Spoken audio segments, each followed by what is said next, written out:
Today's day 19, and I haven't been able to wake up in the morning lately. For some reason, it seems like my eyes burn. Because I'm not getting enough lubrication or something in my eyes, and so it burns. So I can't wake up, or I'll wake up. I'm thinking maybe I'll add some eye drops, next to my bed. That way, when I wake up, I'll put eye drops in, and then I'm gonna feel better. Then I can wake up.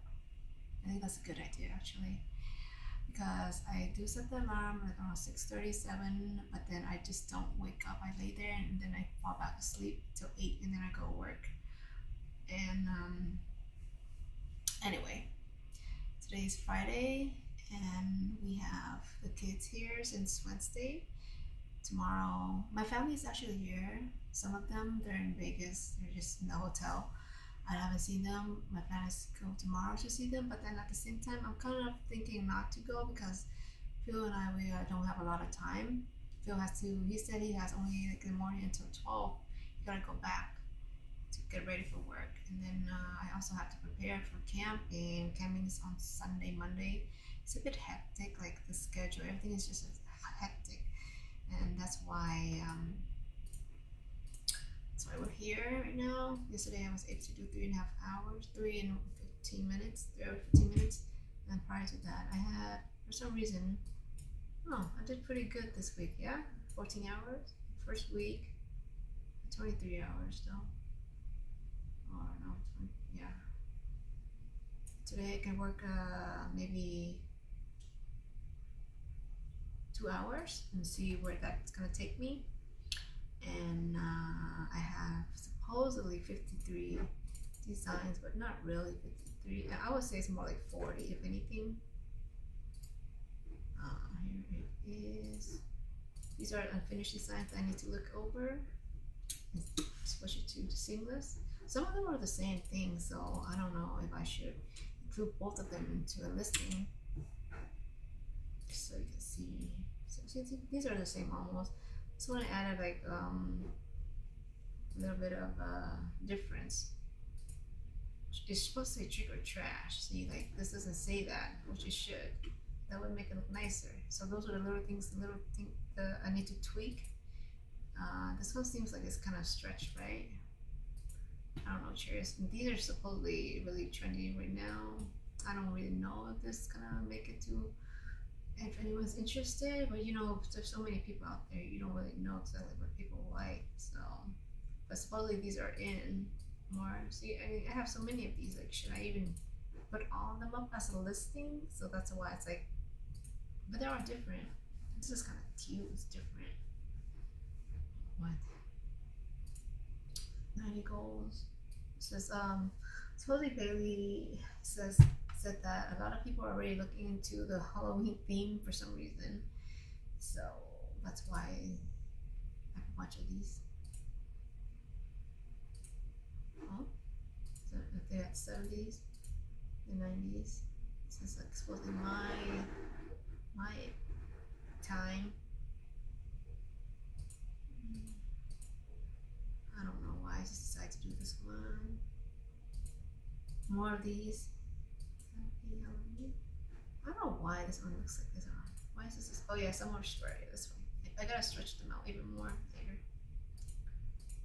Yeah. So these are some. This is like liver cancer awareness. Probably need to put it somewhere. Survivor. It's kind of means that. But yeah, actually look, this is breast cancer awareness. Like this is in for October as well, so I'm preparing ahead of time. Here's another one. This one has that, so they know it's liver cancer awareness. And Wicked about reading. I don't know if that makes sense. Wicked or reading.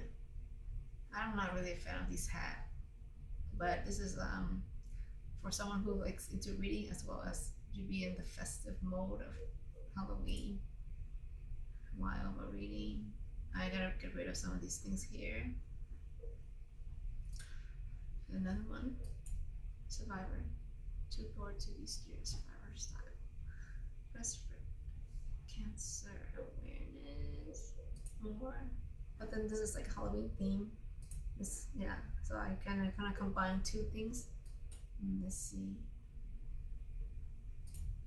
Best friends. I don't know. This should have been something else. This one is not supposed to be that. I might get rid of this. Probably put something else there. Our favorite, like something like this. Our favorite places anywhere together. And then yesterday I found this really cool design prompt, and I started making a bunch of these. So these three are almost the same. I might not even use two of these, but I thought this kind of nice little decoration up here. I don't know. I think it's cute. This one would be good for something that I would make with the name. Like, you know how I have the tumblers with the name? I would use this one. This is cute. This was cool too. I just found these colors just really beautiful, and they kind of remind me of junk journaling, but more a little bit, to me, not as old looking. I think they call it I don't know how to say it, Tole? I'm not sure.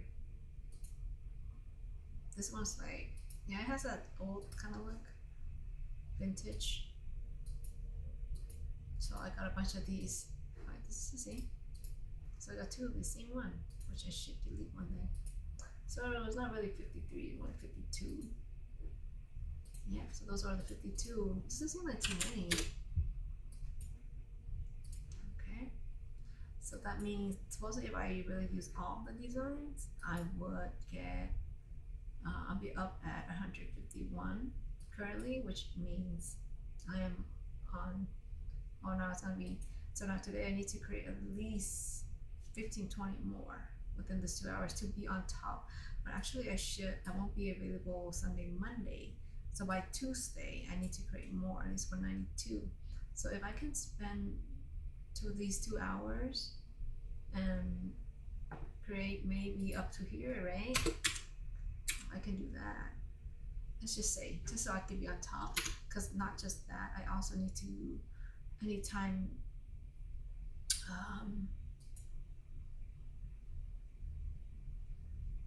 I need 41. I need time to look over and make a seamless and create, you know, different things, and that would be part of that, right? So that means my projection, if I can get this 41 more designs today somehow, with what's going on, like trendy as well and whatever makes sense, by Thursday, Friday. Well, I'm gonna go home on Wednesday. So basically Wednesday is like a done for. Tuesday when I come, this is like my recovery day. I also need to do some of Eddie's work. So Wednesday, I actually don't have a lot of time. Maybe in the morning I could spend maybe 2 hours or so, 2 or 3 hours before I go to home.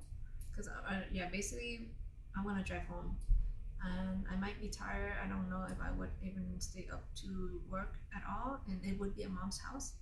And then I'll be working here, and then Saturday I might have to go back, or Friday night I have to go back, because I think we might have time. So we'll see where this go. Maybe still be at mom's for 4 days. Well, 1, 2, yeah, I might go home on Sunday. But I'll be working at home this time. I want to see if I can work at home. Wake up in the morning and also work a little bit at night. So let's just say, for example, if I complete another 41 design or so, right, by today, and maybe in the morning I would have a little time as well, I think. And then when I come back on Tuesday, I'm gonna see, I wanna come back on Monday, and then, you know, I recover. Hopefully it's not too bad. Like last time we went camping and I barely had time to recover. I just felt shitty for 2 days straight. That's why I didn't do anything. Then around this time, I would be reviewing all of the seamless files and probably come up with another 60 or 70 final designs.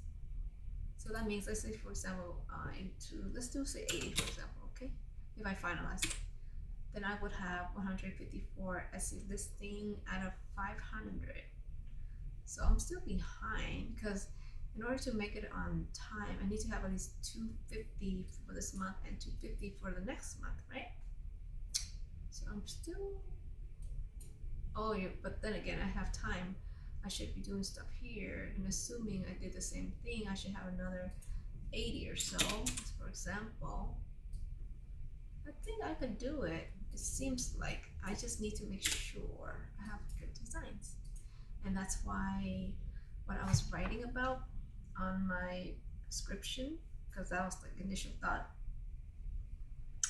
is, let's see what I put here. I wrote, if I focus on speed, quantity instead of quality, I could probably complete the challenge within the 60 days. But is that a good thing? How can I make that a good thing? If I have speed and quality, then it'll be the best of both worlds. So I gotta figure out a way to create designs fast. I mean, that's also why I use AI, but I need to, and I think I am okay with AI. I know some artists would argue about this, but I use AI designs for my Tumblr. Like when I was making it, like for my brother, for Keith's brother John, both Johns, and then the ladies at the nail salon, they all got designs. I'm pretty sure it was AI generated, but hey, if it's cute, then it's cute. Why does it matter so much? I know it's faster. I don't know. I don't want to have a huge argument about this, but every customer is different, right? So I'm targeting the customers who don't mind the AI design as long as it's cute. There are customers who are not, they will not buy an AI generated images, and that's fine. Then they buy whatever they want to buy. So I don't see a problem with that. I don't know how this is affecting creators. I don't know. But anyway, I want to go ahead and do at least another 40 design as fast as I can today. So I want to go to Cortex. And since I'm here, I'm going to talk a little bit about copywriting, and which is kind of like what I'm working on right now, which I haven't worked on actually. I signed up for Dan Cole's video like last week. I was talking about it, but I bought his course and I went through it. Like today is day 5, but I just have not really gotten the chance to sit down and do it. I think because I'm kind of behind with this, and there's just so much going on that it's making me feel like I shouldn't spend time on it, and so that I end up doing nothing about it. But it's pretty cool. And then also KJ Rainey just uploaded a 10-hour video on like his free course for copywriting. And you know what I'm gonna do today? I'm gonna go ahead and just listen to it in the background while I work, and yeah, we'll go from there. Actually, I'm gonna turn on this computer instead. That way the sound's better. And basically it's a free copywriting course, and he claims that you can make $5,000 a month online in 2025. I totally believe like all the stuff. He's very, what's the word for it? He's just really direct. You know, there's no BS and no fluff or anything. He's just giving free information for everyone. And you know, one of his goals he said was that he wanted to bankrupt college. Like, you imagine all the money you spend on courses. Like my coworker Audrey, she was just talking about, like, she's doing, I forgot she's doing a master, and and what she's doing, she's like questioning it too. Like, she's saying, I don't know, because she's paying $5,000 out of pocket for a semester. And I was just like joking with her. I was like, I wonder how much, like, what I can actually do with that $5,000. And yeah, I mean, you can buy courses and all that, but still you have to put in the work, of course. Like here, KJ Rainey is giving out a free course that he spent months on. I think a year. He started a year ago, and he's working on it, and finally, he finally got it all together. 10 hours plus, and he's giving it out for free. But this is the type of course that you could probably pay a few $1,000s just to get the information, like the secret sauce.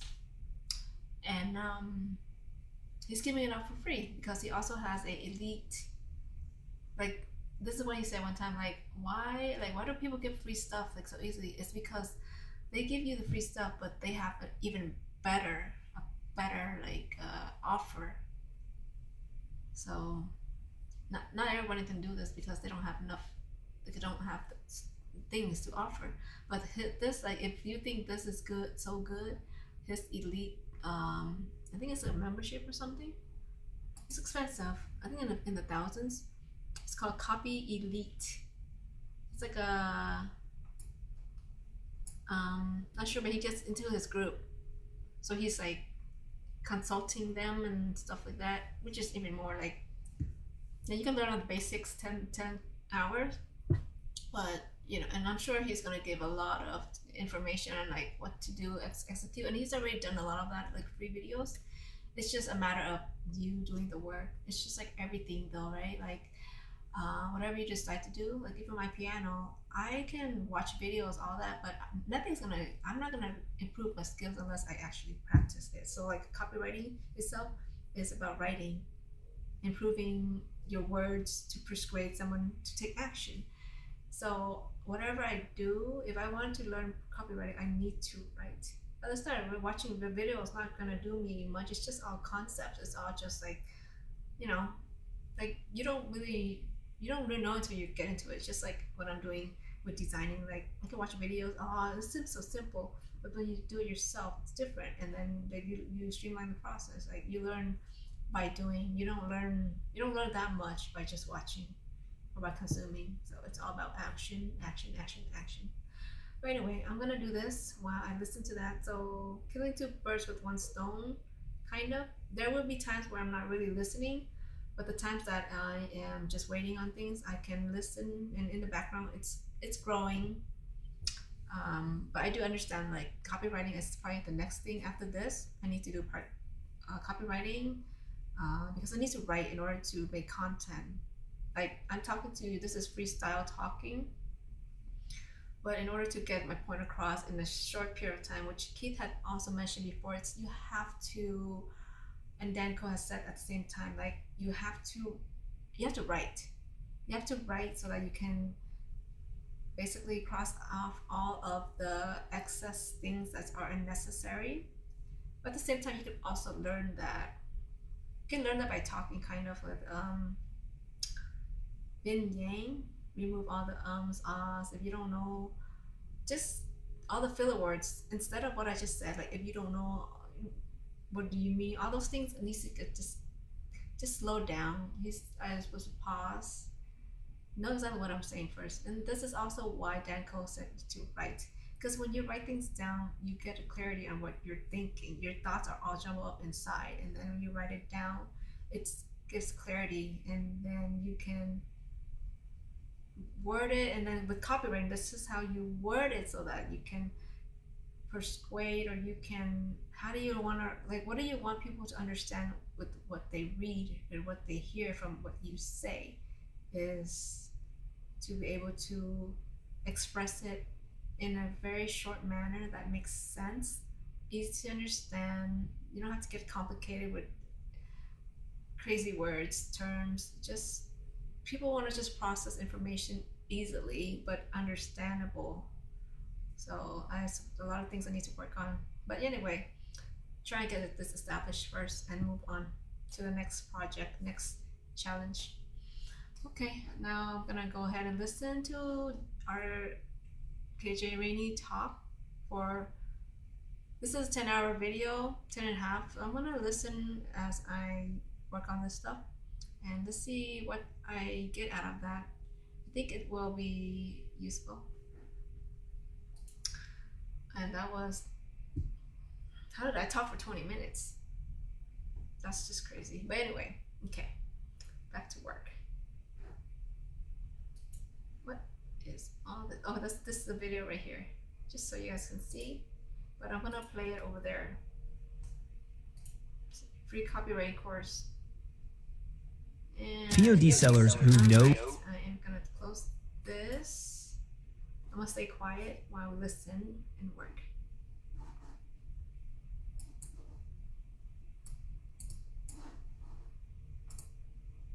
And I've been paying attention to some of the things he say, like secret or like what he discovered. There's some few key terms where you're like, hey, I'm intrigued by that. What do you mean? What did he discover? It gives me like it makes the listener want to know what's going on.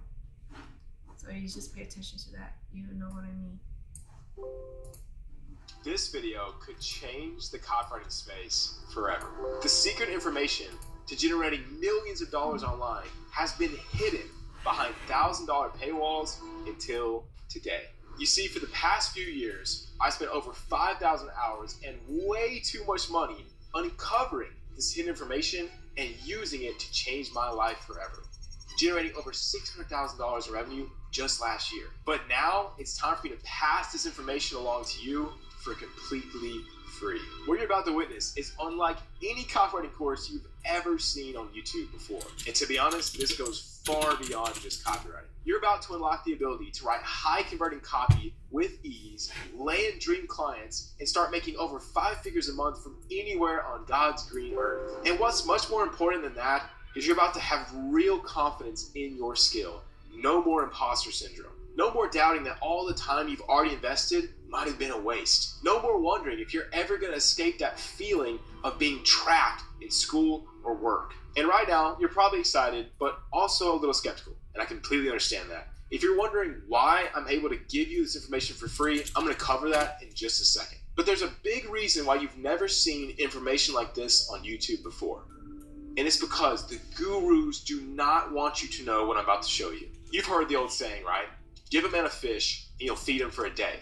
But teach him how to fish, you'll feed him for a lifetime. And the gurus make their living off of selling you fish. The shiny tactics, the outreach strategies, the frameworks. But what if today you learned how to fish for yourself? Meaning you no longer have to rely on a shady guru ever again. You'll unlock insane confidence because you'll know how to solve every problem you encounter. And what if that feeling that you're always missing something went away for good? And that's exactly what's about to happen as you join the elite group of first principle thinkers. The ones who know how to tackle every single problem they encounter in life and business. Well, that's exactly what this course is going to teach you today for $0. You're about to unlock the first principles of copywriting. This is the video you've been searching for so long. In fact, you will never need another copywriting video ever again. I mean it, not even mine. But KJ, how can you be so sure? And it's because I've already revealed these principles to a test group of around 150 copywriters, and the results were nothing short of insane. My students have collectively signed over 200 plus clients and generated millions, yes millions, for those same clients in just the past year. In fact, one of my OG students is doing $1 million a month for one of his clients as we speak. What? Easily taking home tens of thousands of dollars a month for himself from just one client. Insane. But before they learn these principles I'm about to show you, they were just as stuck as you are right now. These principles were their breakthrough. So if you're ready to change your life forever, I want you to grab a notepad, grab a pen, get rid of all distractions, turn your phone off, and lock in on this once hidden information. Because I promise you, it will change your life forever if you invest the time into consuming this free video. I hope you're as excited as I am. I've been waiting almost a year to share this with you guys, so let's dig in. And Did you notice that? That was only 4 minutes of him talking, 3 minutes and 28, but you got so much information. It's like, there goes that hook. You notice it right away. Things like he's saying, the words he's using. And that's the kind of thing I need if I wanted to create a YouTube video. Dedicate to, for me, I've been thinking about what I wanted to do, like what's really my life goal, or like what am I really trying to inspire those? Just like, I don't have anything, to really say or to teach. But I guess as of right now, it's about me trying to get those who are, I don't know. I mean, everyone's life is different. I can't say for sure, but I just don't want anyone to waste their potential, I guess. It's one thing. It's one thing to um. It's one thing, like if you're okay with what you're doing, that's fine. But if you're just missing that piece of that push, like I want to be that person to say, hey, do something, go live your life. Don't just sit there and accept life the way it is, like whatever your parents have taught you or like grew up thinking. Because I'm just, my eyes have been open since, I mean, it's open slowly. It took time, but finally, I'm finally making some actions towards it, and that's what it takes a lot of time. And I wish that I had started sooner. And I'm sure a lot of people would say the same thing for the things that they've done in their life, where there's actually some meaning, not just the same old like I for a long time. That's how I felt, just mindlessly doing my work, go home, sleep, rinse, repeat. And I had that. Like back when my little dream about I wish I had a passive income, but I don't know why I never really like got into it. It's just but now luckily there's so many people out there who are expressing and sharing their journey, and that got me inspired. So now I'm doing the same thing. I'm not nowhere at all. Like I'm like swimming. I'm not even swimming. I'm just not even swimming yet. So I'm like at the beginning, and still. But I feel like this is what I've been wanting to do for a long time, because so many times I've told my nieces, my friends, like, hey, this is what I found out. But it doesn't really get anyone anything. I want to have to be the one to set that example that's possible, and I guess that's what I'm trying to do. And I don't really have anything to teach aside from what I'm doing now, but it's not successful yet, so I can't say anything about it. But I think what I'm about is just like the quote itself is like, just be willing to try.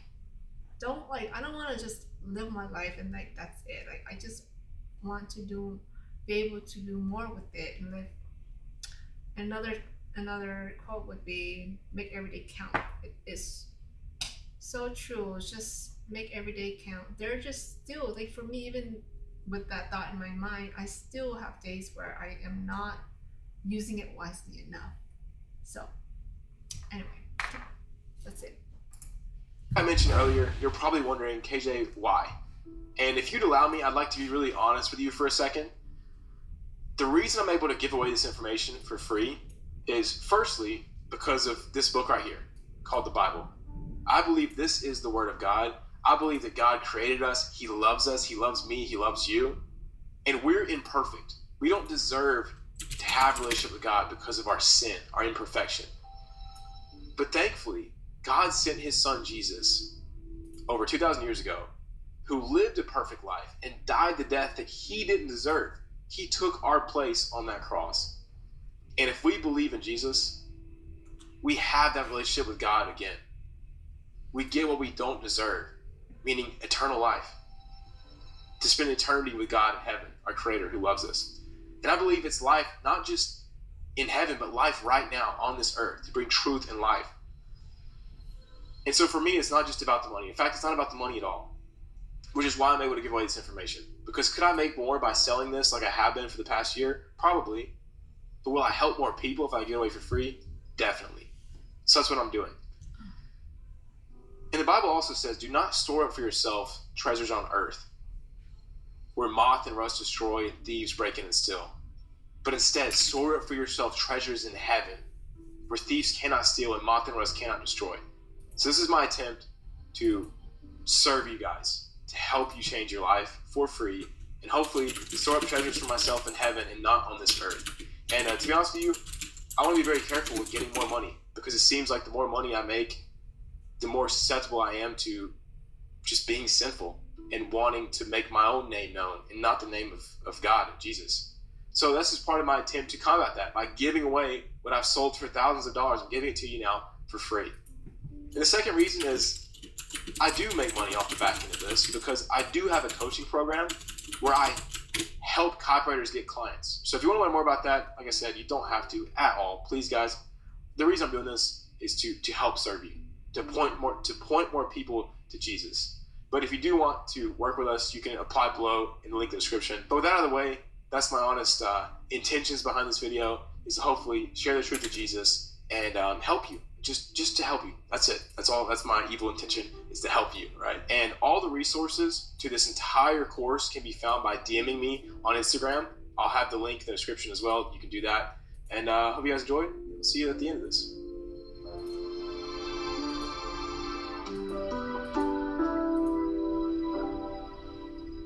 Specific conditions. Welcome, my friend, to the first module in the first principles section of the new Copywriting 101 course. In this section, you're going to learn the fundamentals of selling through written word.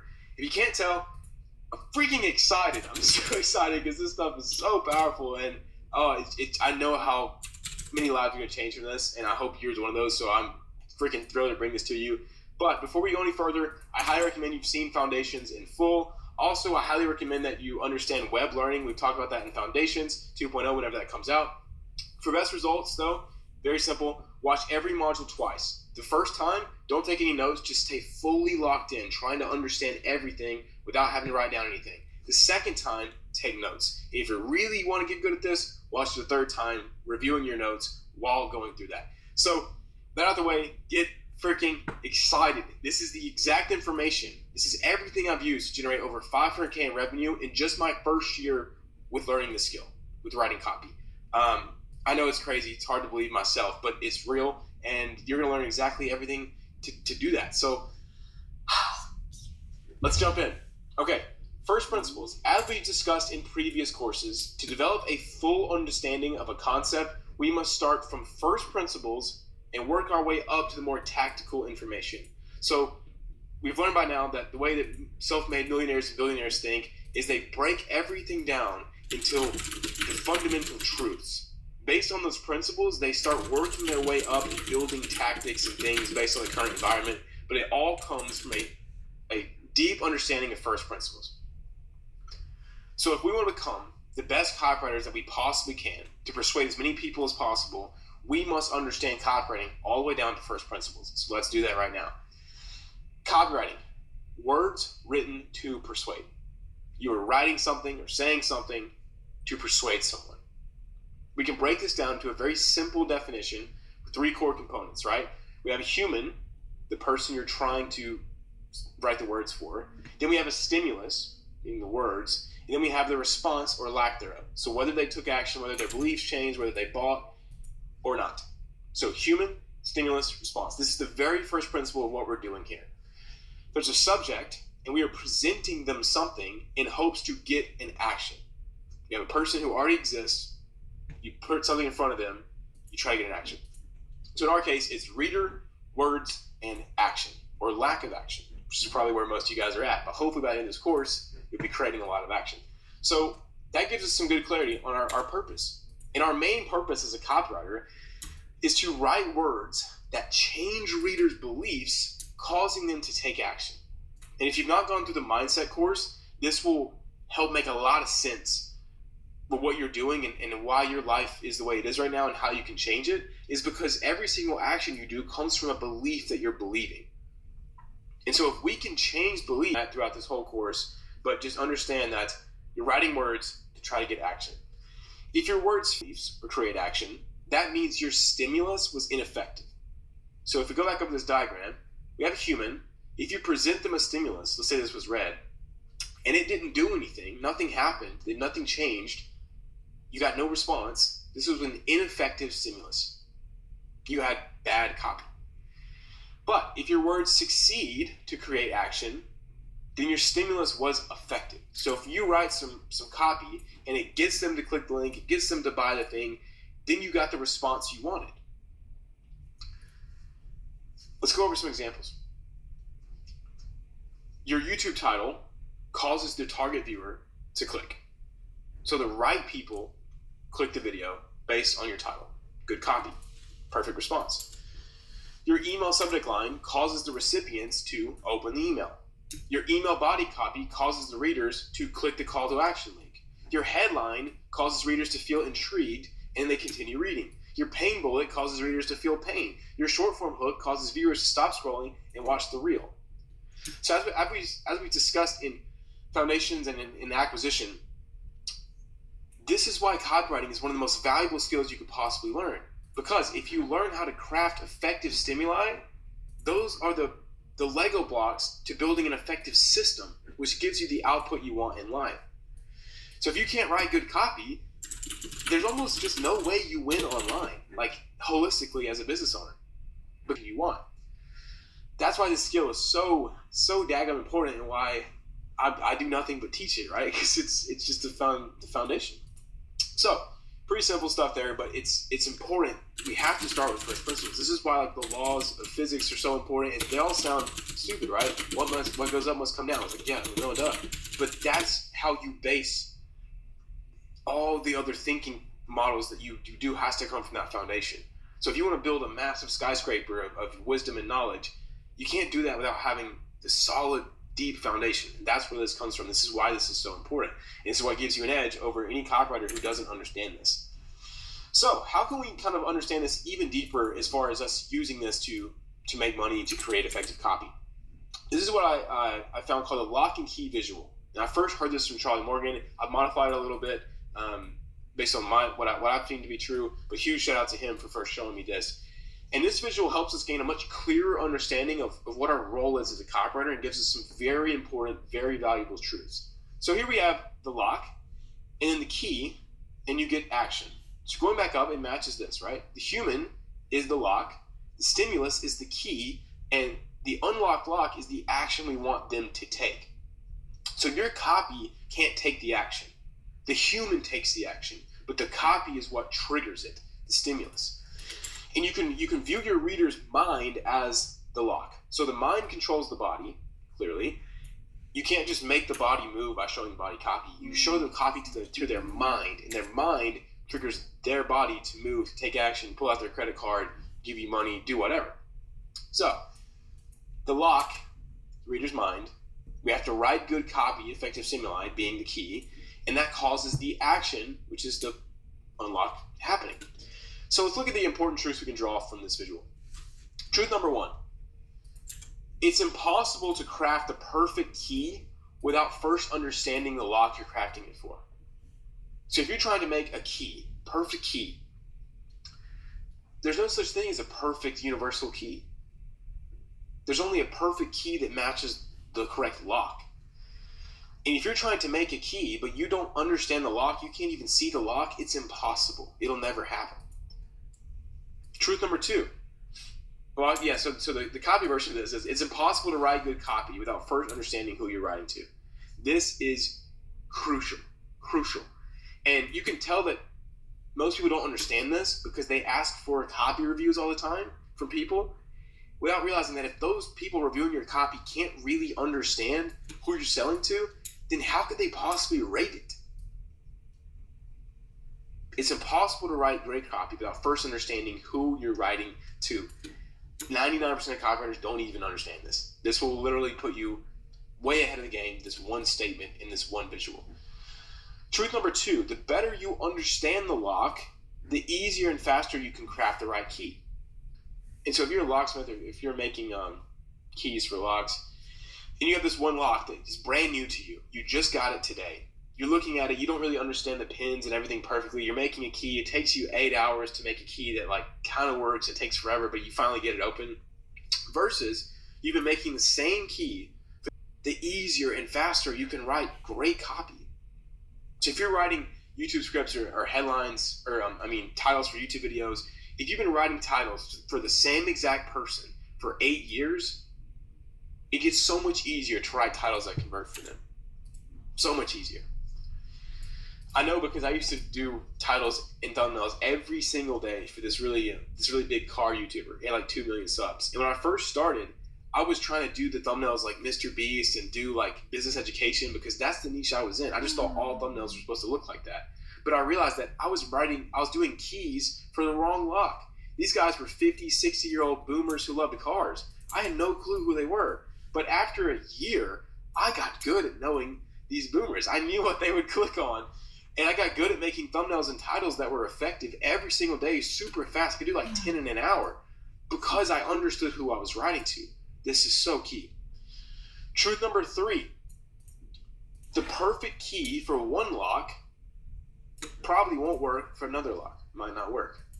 Just like the perfect copy for one customer profile or niche might be completely ineffective for another customer profile or niche. So a thumbnail that worked for those 40, 50-year-old mechanic boomers is not going to be the perfect thumbnail that's going to work for a 16-year-old science nerd. They're completely different locks. You need different keys. And so you can't just say, oh, this piece of copy is great without any context of who it's written to. You have to understand the lock. Which brings us to the next section, understanding the lock. The first step to writing effective copy is gaining a deep understanding of the person you're writing to. That's what we just covered. You must understand the lock. That's the secret. It's not through some tactic or using some special word in your headline or some format or framework. It's by understanding who the frick you're talking to. Oh, man. I don't know if you guys have younger brothers or sisters, but I have a brother and a sister. They're both younger than me. And early on, I started to learn how to get them to do what I wanted them to do. And it was very different. The way that I would like persuade my sister as a kid to do what I wanted her to do was completely different from how I persuaded my brother. I couldn't just use the same thing. You have to understand the minds of your audience. Let's go over how to do that. Oh man, this is freaking so powerful. Oh, let's go. Okay, so to better understand your reader's mind, we can segment their minds into 2 parts. The first part, left-hand side here in orange, is general conditions. This is how all humans think. And so whenever you're submitting your copy in some free Discord or for even in us to review when you're first getting started, what you're really asking us is how well you targeted the general conditions. Because this is how all humans think. So whenever you hear general conditions, I want you to think everyone, all humans everywhere. This is how this is our default state of thinking.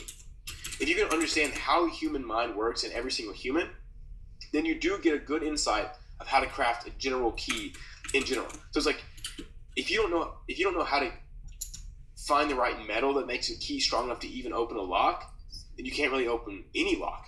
So you have to have like the materials of the key, which is general conditions, how all humans think, and then the ridges for the specific lock you're trying to target, which would be the specific conditions. Anyways, this will make sense in a second. Most of these thinking patterns weren't taught to us. They came pre-installed. This is what people call the monkey brain, or maybe like the amygdala, whatever. When we're using our subconscious brain, it usually thinks along these lines, these general conditions. And the practical application of general conditions will be covered in an entire module. It's called the text and subtext module in this course. We'll talk about exactly how to crank the heck out of general conditions and really sell to anyone on the planet.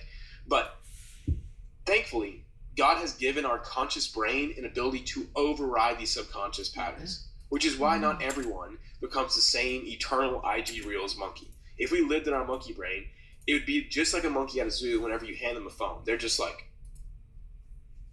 all day. They will scroll for 12 hours until they get hungry and the monkey brain tells them, we need to eat. And then once they've eaten, they go back to scrolling, getting dopamine.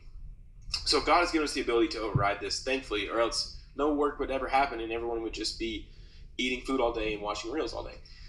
Which is, if you're doing more of that, then you're living in your monkey brain and you need to come out of there.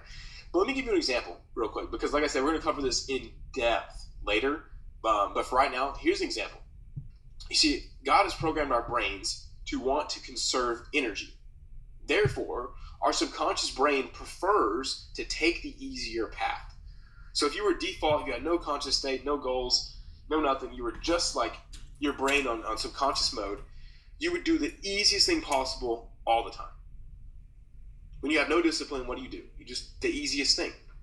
So our subconscious brain would rather scroll IG Reels than do deep work. Why? Because it's less painful. It's easier. It conserves a lot of energy. You get like a bunch of dopamine without doing anything. You just sit there and do this. Super easy. And so the practical application of understanding this one general condition that we love easy means you should make the opportunity you're selling sound easy. You should make your copy easy to read. You might think that, I should target these. If I target these scientists, I should write the super research paper for how to sell them. You ain't gonna sell nothing writing research papers. Because deep down, no matter how smart someone is, when it comes to reading copy or being sold emotionally, they prefer it to be as simple and easy to understand as possible.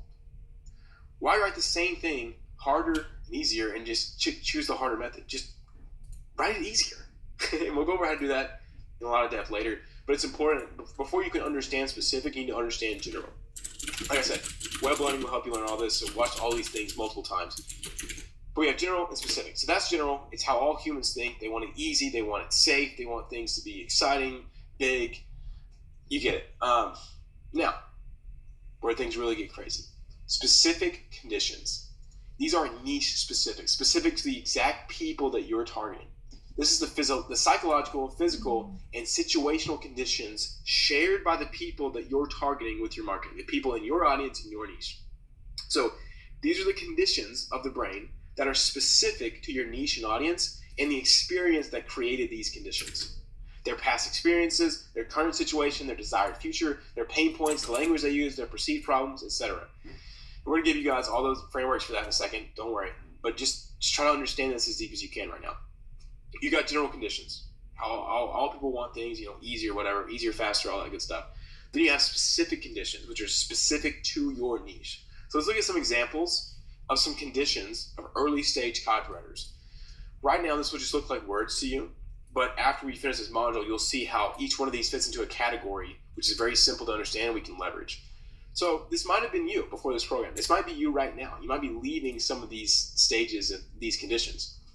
So you've watched multiple free copywriting courses on YouTube, but you haven't written much copy.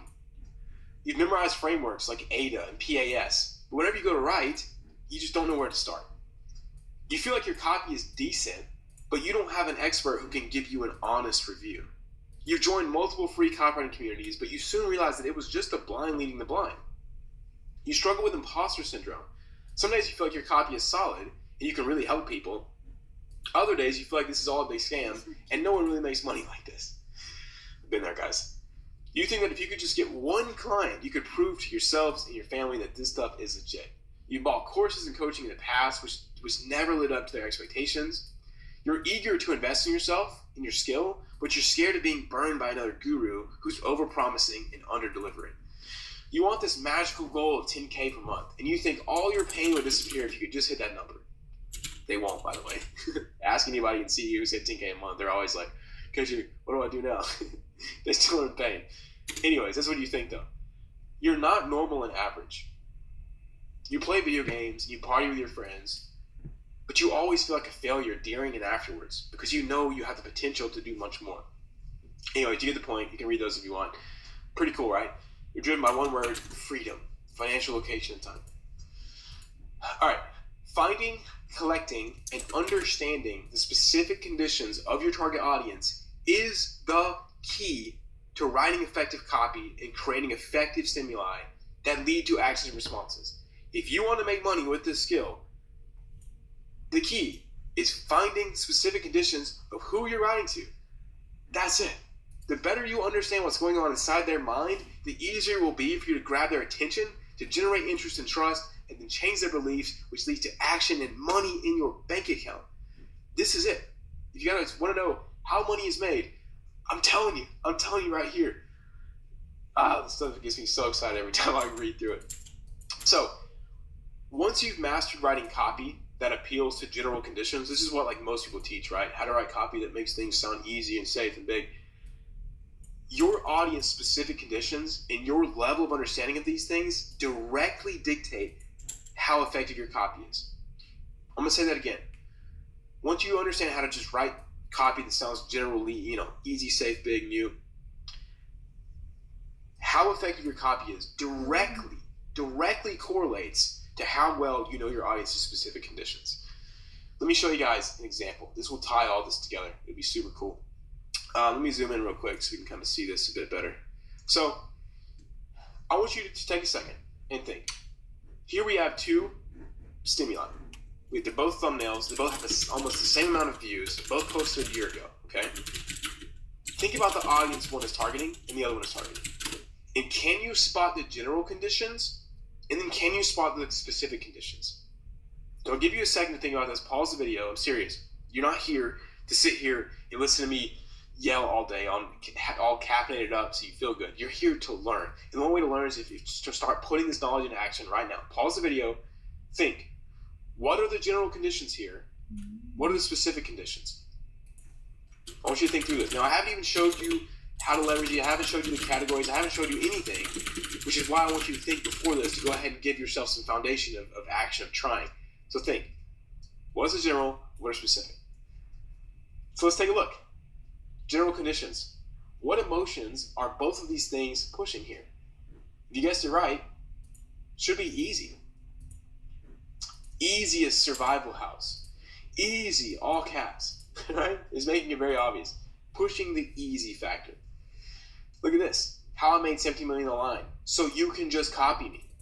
What is that? Easy. Both these thumbnails are heavily playing on the easy emotion. We talked about that earlier. Why do our brains like that? Because we want to conserve energy.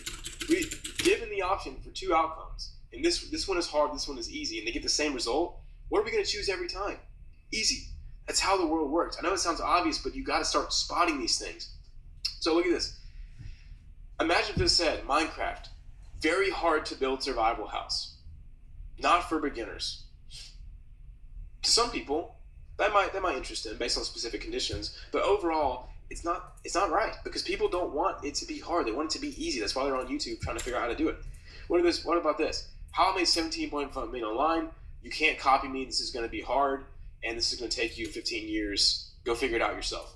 Like, no one's clicking on that thumbnail. So that's the general conditions. But now, can you spot the specific conditions? This Minecraft tutorial is targeted towards who? Probably young kids, gamers, not interested in business. They're not as aware that they want things to be super easy and colorful. Like, look at the colors in this. We got bright colors, blue, green, big red arrow, easiest survival house. There's emojis in the title. It's targeted towards people playing Minecraft. It says Minecraft. It's specific, right? This person understands who they're targeting. So imagine if this, instead of it being a house, a Minecraft house, a picture, it was like a complicated blueprint, like an actual architectural blueprint for a Minecraft house. It would not have maybe 1,000 views. But they understand who they're targeting with specific conditions. Now look at Charlie's. He's targeting who? Business owners who like to think they're smart, think they're complicated. Like, look at what he's doing here. It's very nonchalant. It feels like it's authentic. Look at the case. It's all lowercase. Big revenue number. This is what people care about in this niche. Lots of windows open. Lots of complexity. Like, do you see why this has 400,000 views? But if Mr. Beast used this thumbnail, it would flop. It's all about the audience you're targeting. That's it. So hopefully through this little example, you can see that we got general conditions at play and specific conditions. And even though they're using the same general conditions, the specific conditions are completely different. Really, really freaking cool. Really cool. So like I mentioned earlier, we'll dive deeper into general conditions and how to leverage them in our copy in the following modules. But for now, let's focus on the all-important specific conditions. So, leveraging specific conditions. I found over the past year of using this every day myself and teaching this to hundreds of people like you, that there are two keys to leveraging these conditions effectively.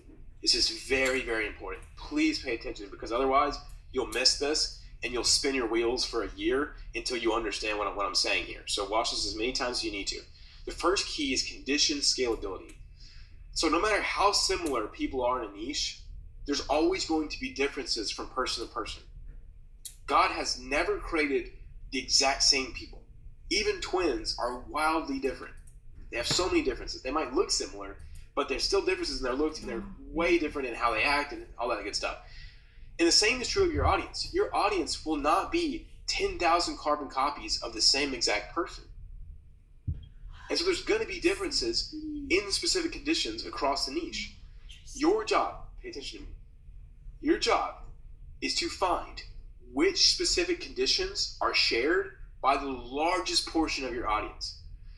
So some conditions will be shared by some of your audience, and other conditions will be shared by a lot of your audience. It's a scale. It's not just yes or no. It's like how much does this condition scale? Let's make it real with an example. You might find that some people in your audience's drive to make money online comes from their desire for freedom. And they verbalize that desire as, I want to travel the world. That's the words they use to kind of conceptualize that desire they have. However, you then find that the majority of your audience wants to make money so they can get their family out of a bad situation. So it's more about the safety and getting away from fear and danger side of things. You'd write copy appealing to the second desire since it scales more in your audience. So for example, if you're doing one-to-one sales, you have the opportunity to completely tailor your pitch and your sales message to that person on the other side of the camera. The writing copy is not the same. You're going to talk to 100,000 people at once. And so you might have 1,000 out of those 10,000 people who really want to, travel the world, do whatever. But you might have 7,000 out of that 10,000 people who want to get their family out of a bad situation. Therefore, you would want to write copy to that second latent condition because it scales more in your audience. Do you hear how powerful this is? It's crazy. It's so crazy. So if you wrote an insane piece of copy, but it was targeted towards this desire for freedom and traveling, but it only appealed to 1,000 of the 10,000, then you wrote that insane level of insanity of copy to the second desire to getting your family out of a bad situation, which covers 7,000, you might get 7x the sales just by writing to the different latent condition, specific condition, sorry. Insane. The second key is condition potency. So the secret to writing compelling copy is not by finding and targeting 1 million specific conditions. And this was a little bit of the mistake I made with the old version of part of this module called latent conditions. And I changed the name because this makes a lot more sense and it works better logically. I've learned a bit since the last one. But I had everyone write 1 million latent conditions. They're trying to find 1 million of these things in their audience because I didn't understand potency. You see, the power doesn't come from having 1 million conditions. The power comes from finding and targeting the few specific conditions that matter the most to your audience. And so your audience might have the desire. Let's go over this example. Yeah, let me show you this example. You might find that your audience wants to lose weight. So everyone in your audience has the goal of losing weight. And they have a couple of different reasons why. They want to feel healthier, they want to be better at sports, they want to have more confidence, they want to attract a hot partner. Now, while these are all good reasons, these all might be on your conditions deck, the power comes from focusing most of your messaging on the one desire that they want the most. And so we don't want to just take a shotgun approach. We don't want to tell them you can have benefit bullets to hit all these. But your core sales message, the one angle you're taking in your sales page, in the big converting mechanism of your entire funnel, of your client's funnel, and it needs to have one big reason. And so the power comes from focusing on the most powerful one. And so after research and reflection, you might find out that the main desire they want more than anything is to look attractive. So that's what you target in most of your copy. And so they might want all these things. They might want to get better at sports, have more confidence, feel healthier.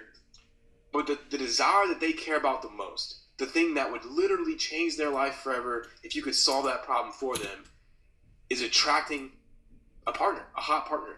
They want to look attractive to attract another hot partner.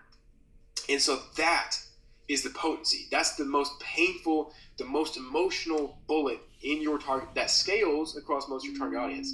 And so if you nail these two things, your stuff is going to start printing. But it takes a while. We'll talk about how to find this and how to iterate and all this. But just understand, it's not about having a million conditions.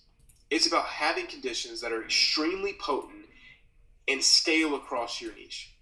Which conditions appeal to most of your target audience and are the most powerful out of the conditions that they have? Cool. So we can group our audience's specific conditions into a few categories to make them easier to spot and leverage. So up here we went over just a couple of different conditions for our early stage copywriters, but it's hard to kind of categorize them because they're all just a bunch of text and it's hard to kind of use them. That's why I've spent over a year and a half now thinking through this and grouping them for you. And so if we zoom in here, and we're going to go over these in depth, but let me just pop in here. This cool little diagram. We've got three different sections here. First, we have the macro aim. You want to understand who is your audience as a whole, what goal do they have, and why do they have that goal? Like I said, we'll go over this in detail. Then we have the painful details. So what is their current situation? What is their dream situation? What are their pain points? And what are their desire points? And then their beliefs. What is their method false belief, their internal false belief, their external false belief, and their perceived micro problems?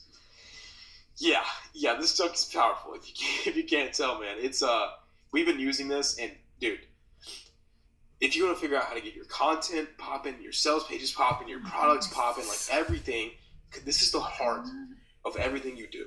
Is this specific conditions deck? So what I've done is I've created a conditions deck template based on what I found that works best for writing copy quickly and extremely effectively. So you can access it here in this module below this video in the school resources, or if you're looking at this module, obviously you're watching the video, but if you're scrolling this module, you can access it on the actual page. So let's crack it open and let's cover what these are going to go like. So what I've done here is I've given you guys an example, but please, with power comes responsibility. Do not just take my example and try to copy it, try to copy the formatting, do all this stuff. It's not going to work. It's a good place to start there, but over time, you need to tailor this based on your findings. Like this conditions deck should really just be a representation of your understanding of the audience. So it's going to help you put it together so you can understand it and you can leverage it time and time again and just pretty much have your brain on paper for this audience. Super cool. And so I can also give you guys a Miro version. You can check that out. I prefer to use the Miro version, but we have this deck in Docs form or the Miro form, just to make it super simple for you guys. I think I did this the right way. Yeah, we're good. So what we're going to do is we're going to pull up my example here. We'll talk about each section, and then we'll go over an example. Like I said, this is not perfect either, okay? I'm training Andreas. He's going to be taking over kind of more of the marketing and sales side so that I can do, content and product, which is all I want to do all day, every day. It's what I'm gifted to do. So he actually went through this, and we've kind of done this together. We're still workshopping it. He's learning. So yeah, don't take this word for it, but these are some good examples of kind of what this might look like for you to do. So if you want to duplicate these, go to the board, click on the three dots at the top, and click edit, or actually do board, and then duplicate. Let's jump in. Section 1, macro aim. So we start with the who. How can you easily describe the people you're targeting? How do they label themselves? And it helps if this sounds specific, but it's actually broad. So if you're talking to gamers, when they label themselves as a gamer, and it sounds very, very niche, very specific, but it's actually broad. Like, who doesn't play video games, right? People our age. Like, everyone has played games, for the most part. So, cool. This is how we do this. For us, it's 16 to 24-year-old, ex/current gamer, turd business nerd. This is like the couple words that can really describe who we're talking to. So we go into some more detail here of how we actually got to this potent little, who. Broke students who've tried and failed online business methods. Now they're stuck in school or low-paying jobs, desperate for a real breakthrough. An ex-gamer that's put down the game to channel his obsessive personality towards making money online. Overthinkers and wannabe agency operators who binge YouTube and ChatGPT. So here we have kind of 3 different target customer profiles that all fit inside this cool little words. So, dope. Like I said, all of this will take time. We'll go over how to iterate all this, but just follow along with me. Don't get overwhelmed. We'll talk about it in a second. Next is purpose. So, why? Why are they doing everything they're doing? What is the main driving forces? And we're going to go over like Maslow's hierarchy of needs in depth later. We've already covered it in foundations. We're going to cover it again in pain, the pain module, even more detail. But the main thing for our guys is freedom and fulfillment. You want to feel free. You want to have the freedom to channel your obsession into what you want to work on. You don't want to be told what to do. You want to be the person creating, not the person following. And also you want to feel fulfillment. You want to feel proud, accomplished, and capable of your skill. You want to be seen as smart and valuable among your peers, family, and competitors. You want to prove that you're not average. You want to fulfill the dream of freedom, mastery, and purpose. So that's the why. Now let's talk about the what. What if you channeled this desire around? What is the problem? What is the big goal? And the big goal is making money online. That's your big goal. You want to make $10K a month from copywriting or marketing or some other skill. You want to escape the cycle of living with parents, the college debt, and crappy jobs. You want to become a respected operator, founder, and CMO. And the method is make money online, and it gets even more niche with like online business and copywriting. And you kind of think, if you could just get one client or just book some calls, everything else will fall into place. Cool, that's the what. So this gives you a really good example of the macro aim. So it's 16 to 24-year-old ex-gamers. They want to make money online, and why do they want to do that? So they can feel freedom and be fulfilled. Nice. Section 2, the painful details. So on here, you really want to have like one answer. So you have a much deeper description, and from that description, you want to turn it into one answer. So here we have, this one, and this one. Because you want to just give you like good clarity on the macro. In section 2, the painful details, this is the really getting into the specific conditions here and the things that you can use. And so what you want to do is you want to have the most powerful 3 to 5 for each. Like I said earlier, you don't want to have 1 million of these. You can do 1 million to start with, but the goal is to figure out which ones are the most scalable and most potent. And so think, what is going on in their current day-to-day life? Think more literally. Focus on scalability. What is true for most of the audience? What do they spend their time doing? What is happening that they feel like they can't overcome and escape? So here we have a really in-depth one, which is you're tired of watching 16 and 20-year-olds get rich online while you sit on the sidelines trying to finish your English paper.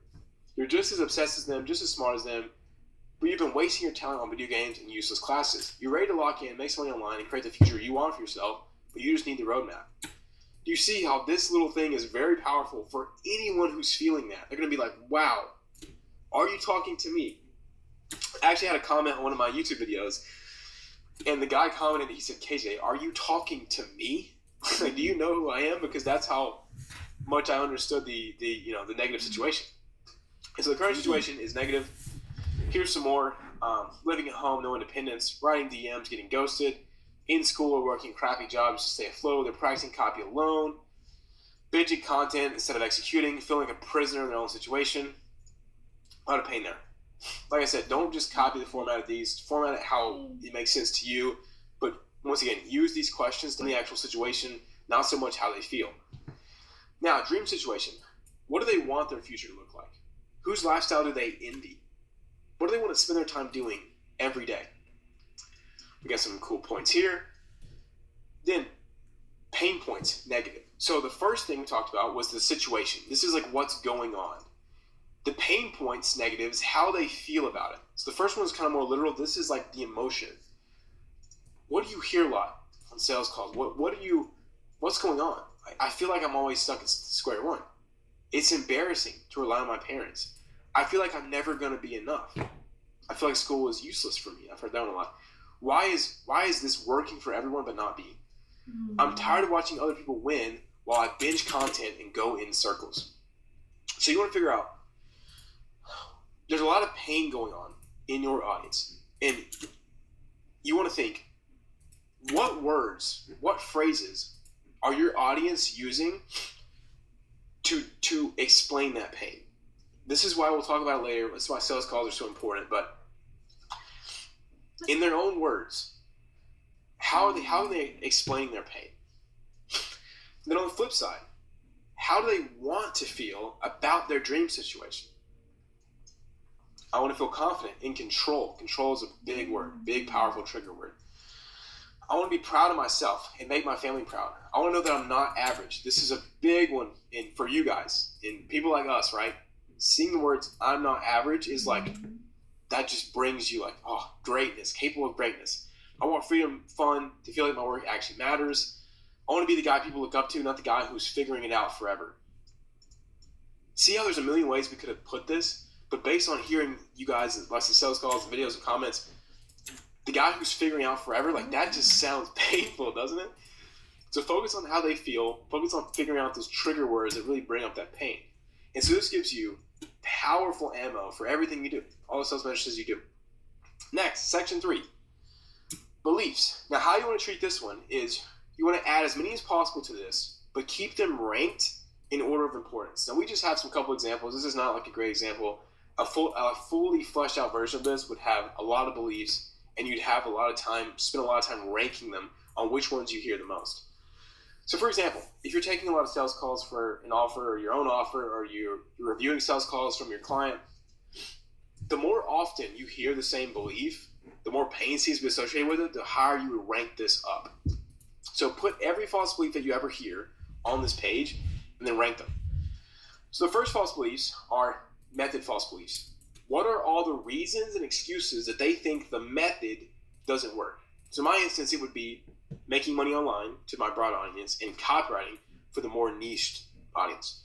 So why do they think the method sucks? Whatever it is you're selling, why do they think that thing sucks? So cold outreach doesn't work anymore. Copywriting is too saturated, right? Nobody replies to DMs unless you have proof of case studies. It's too late to start copywriting. I missed the boat, whatever. Next is the internal false beliefs. This is why do they think that they can't make the method work? So once they believe that copywriting works, they'll then try to excuse it that, oh, well, it works, but I can't make it work. Why do they think they suck? I'm not good enough, skilled enough. I'm too lazy or inconsistent. I don't have the work ethic or talent for this. Talent's a big one. I'm not a natural writer. That's a big one. I always fall off. What makes this time different? So nothing else has worked for me, so I can't make this thing work. Next, external false belief. These are the kind of the most complicated, but you'll get it over time. Why do they think the world and environment that they are in makes the method suck? So for instance, everyone's alone, I don't have any support. School and my job. So like, this is not copywriting's fault, it's not my fault. I'm in this job, but I can't do anything about it. Nobody replies my DMs because of the algorithm. The algorithm is screwing me. The market's screwing me. The gurus lied. I can't trust them anymore. The big one is AI is replacing copywriting. Therefore, I shouldn't do it. Like, I could do it, but AI is going to replace it, so why would I? That's a big external false belief that Andreas has missed here. Tyler's skill, which is silly, by the way. If AI was going to make it, if AI made everyone rich, why would these guys be selling courses on AI? Why can't you just ask AI how to get rich? Like, it's dumb. It's okay. Anyways, continue on. Perceived micro problems. So once you go over, the method false belief, the internal false belief, the external false belief, now we want to figure out what are the problems inside of the big problem. So the big problem is making money online with copywriting, whatever. What are the problems inside of that they think are the reason they can't succeed? This is not what you think, it's what they think. Because on the marketing, it's the front side. If I made videos on nothing but mindset, I wouldn't get a lot of views because most of you guys don't think you have a mindset problem.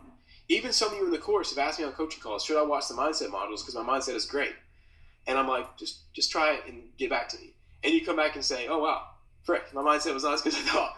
So it's all about what your audience perceives their problem is. It's the biggest one for copywriters is a big problem is how do I get clients? And that fractals into how do I pick a niche? How do I find leads? That fractals even further. How do I find leads on Instagram? How do I find leads on YouTube? How do I find leads inside this perfect niche?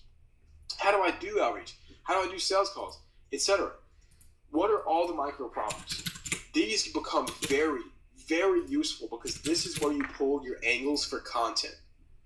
For videos, emails, anything you send out, like weekly value, you can get angles from this. So you don't have to use, how to write copy. You can use an angle, a pain point, but you can provide them value perceive value by answering these questions in your content.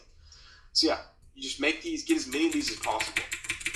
A good way to think about this is if you were to make a course to be the bridge from where your audience is now, their painful current situation, to their desired situation, what are all the small problems in that bridge to get there? So let's say that making money online is the bridge. What are the small problems? Finding a skill. Which skill is best for you? How to learn the skill. How to get clients with that skill. How to do you see how there's a million small problems, little chunks in that bridge. Cool. This is how you make content, like infinite, by the way. This is how I make all my content, is understanding these things. And the way that you get the content to actually work is by understanding this first stuff.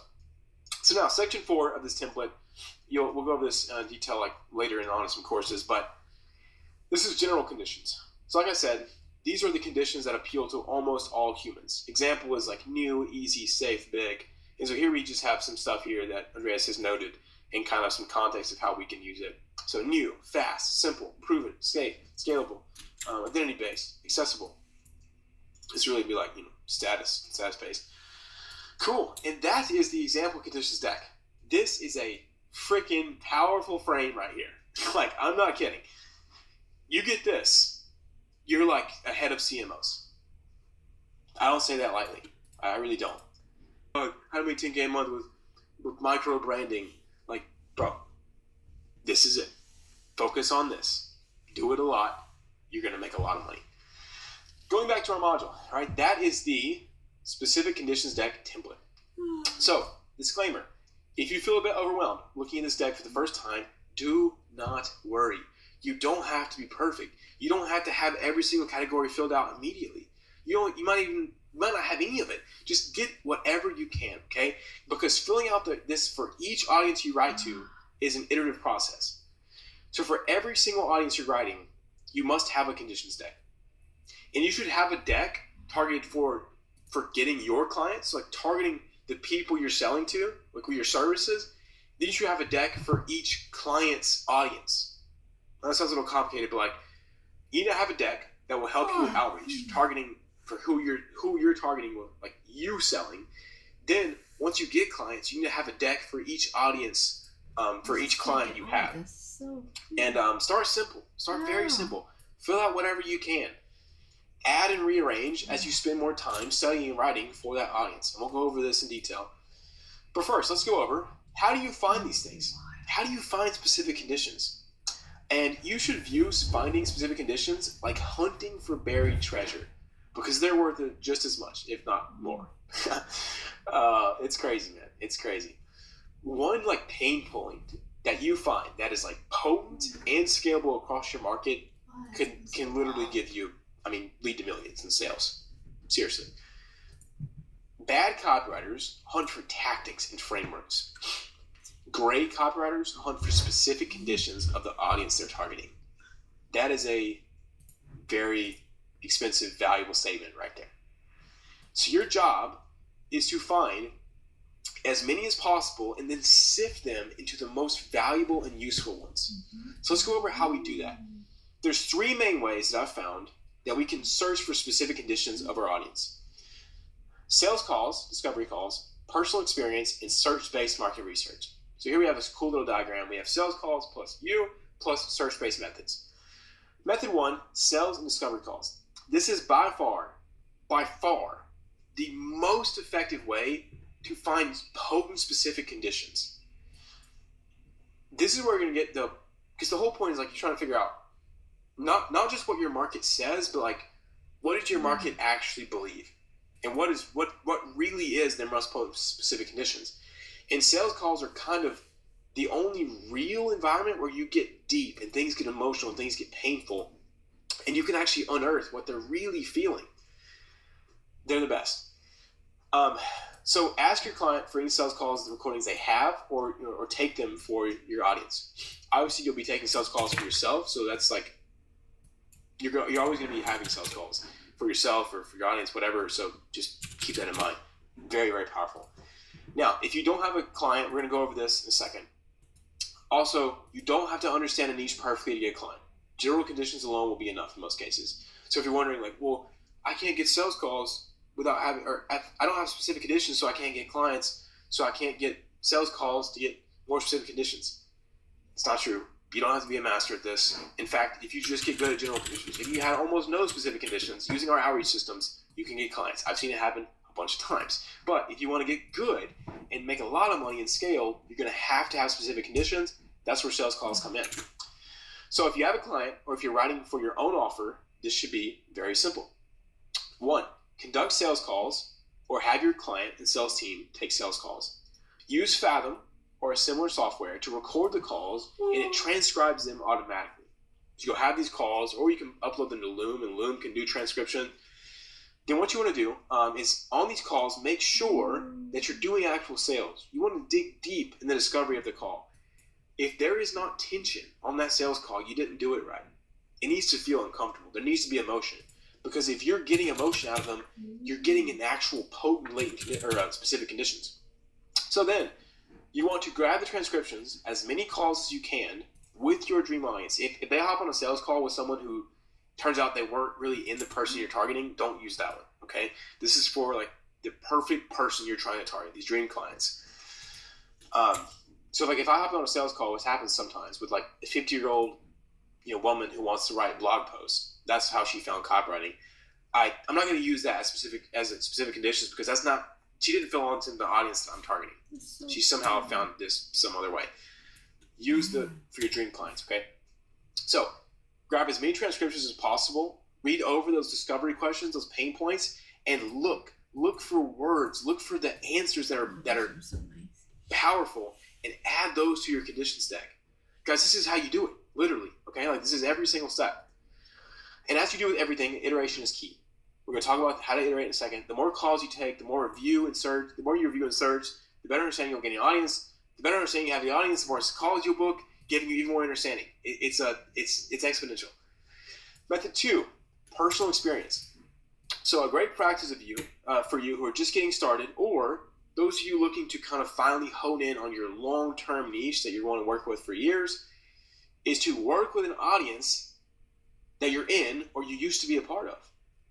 So my first kind of niche that I decided to work with copywriting was YouTubers selling info products. That's exactly what I had a little bit of experience in, even though I didn't make a lot of money, and it's who I wanted to be. And so even that small amount of experience can go such a long way. Like, you know more than you think about a lot of things, especially people like us who are obsessive, who get into a lot of stuff. Trust me, you know more than the average person about that thing. And that can give you a lot of good specific conditions off the bat, just by thinking about how you felt in that scenario. So let's go over how to do this. Number 1, send outreach to clients who have an audience you have experience with. So if you like to work out, try targeting fitness influencers, because you understand more about working out than someone who's never touched a weight before. Like, they don't even understand hypertrophy or caloric intake, all these things that sound like super basic to you, like you were born with this knowledge. You weren't. You learned this at some point. You have experience. Don't overthink this, okay? Also, if you try dropshipping for a few weeks, or maybe even a couple days, or you just watch some videos on it, then target dropshipping coaches. You know more about dropshipping than someone who doesn't. So you got it. No, not too bad.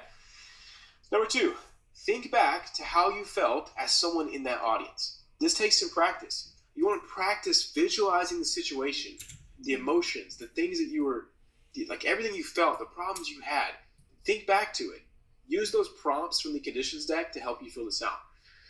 And then use that experience to fill out your conditions deck as best as you can, so you can start outreaching and get a client.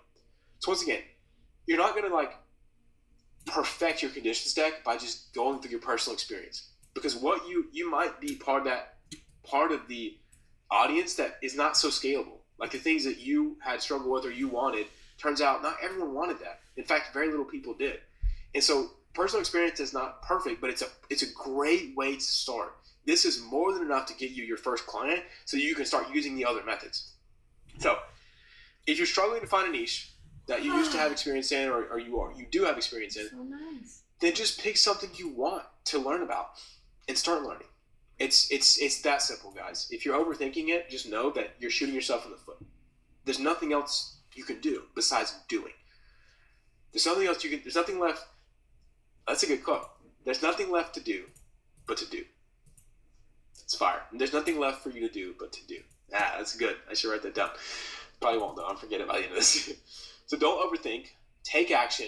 You don't have to have everything perfect. In fact, you can send outreach using like our outreach methods and have none of this, and you could still get clients. It's literally happened before. This is just giving you a much better chance. So don't overthink. Method 3, search-based market research. So this is like the normal thing you think when people hear market research. You can also search for these conditions using search-based market research. Here are 3 simple methods that you can use to collect specific conditions from your niche. Disclaimer, there are a million ways to do this, and it is very niche dependent. It depends on who you're targeting, where they're at, and what they, where they hang out at, and what they do. So you need to get creative and put in some work. You got to actually think to make this stuff work. But once again, this is some of the highest leverage work you can do. Like, it's not easy, it's not sexy, but it's going to make you the money. It's going to give you the edge. And a good thing I like to think about is anytime I'm feeling pain, like for instance, making this module freaking sucked, by the way. I mean, I enjoy it, but like, it's not easy. It's not easy to figure out how to do this stuff. Like, it's actually very painful. It takes me hundreds of hours. But I remind myself when I'm feeling pain, like, you know what? If anyone else in my competition wants to do this, they have to go through the same pain. You want to know what's funny? Most of my competitors can't even sit down and record this module. Like, speak clearly and fluently and not crash out for an hour and a half, 2 hours. Most of them can't even record it. Even if I did all the hard work of getting the module, creating the templates, do all the stuff, they couldn't even record it. And so that gives me so much confidence to continue recording these modules. And I'm like, you know what? Let's freaking do it. Because my competitors have to go through the same pain. So I'm glad that it's painful. I'm glad that it's hard. Otherwise, what are we doing here, So keep that in mind when you're doing this stuff. First is ChatGPT. Once again, I'm not against AI. I love AI. It's an extremely powerful tool. But don't let it just think for you. Use it as a tool. So tell ChatGPT everything you know about your niche. That's right. Everything you can think about, just critically think. Like, what are the, all the specific conditions of this niche? Give that to ChatGPT, and then ask it for different specific conditions types. So ask it about what beliefs they might have. Ask it what actions they're taking, emotions they're feeling, situations they might be in. So cool. Next is YouTube videos. So what I like to do is, I used to do this a lot when I was first writing for people with niches I didn't really understand. I would search for YouTube videos, YouTube channels in that niche. I would go to the popular channels, and I would search by the most popular videos. So I would go to my client's channel and their competitors, and I would search all their videos by the popular button on YouTube. And that allows you to see, like, what problems do people really care about in this niche. Because YouTube literally shows you, by views, which conditions are the scalable. Because those videos scale based on conditions. So, cool. Check out the comments. The comments are not great, but they are a good place. There are some really good, genuine comments. You can find some seriously good conditions from them, so it's worth checking into. Reddit forums are a good place to look at. Any other kind of question-based things, any other forums, pretty simple there. Just, it's not applicable to all niches, but if your niche is on Reddit, this is a great place. And remember, this is one of my favorite diagrams of this whole module.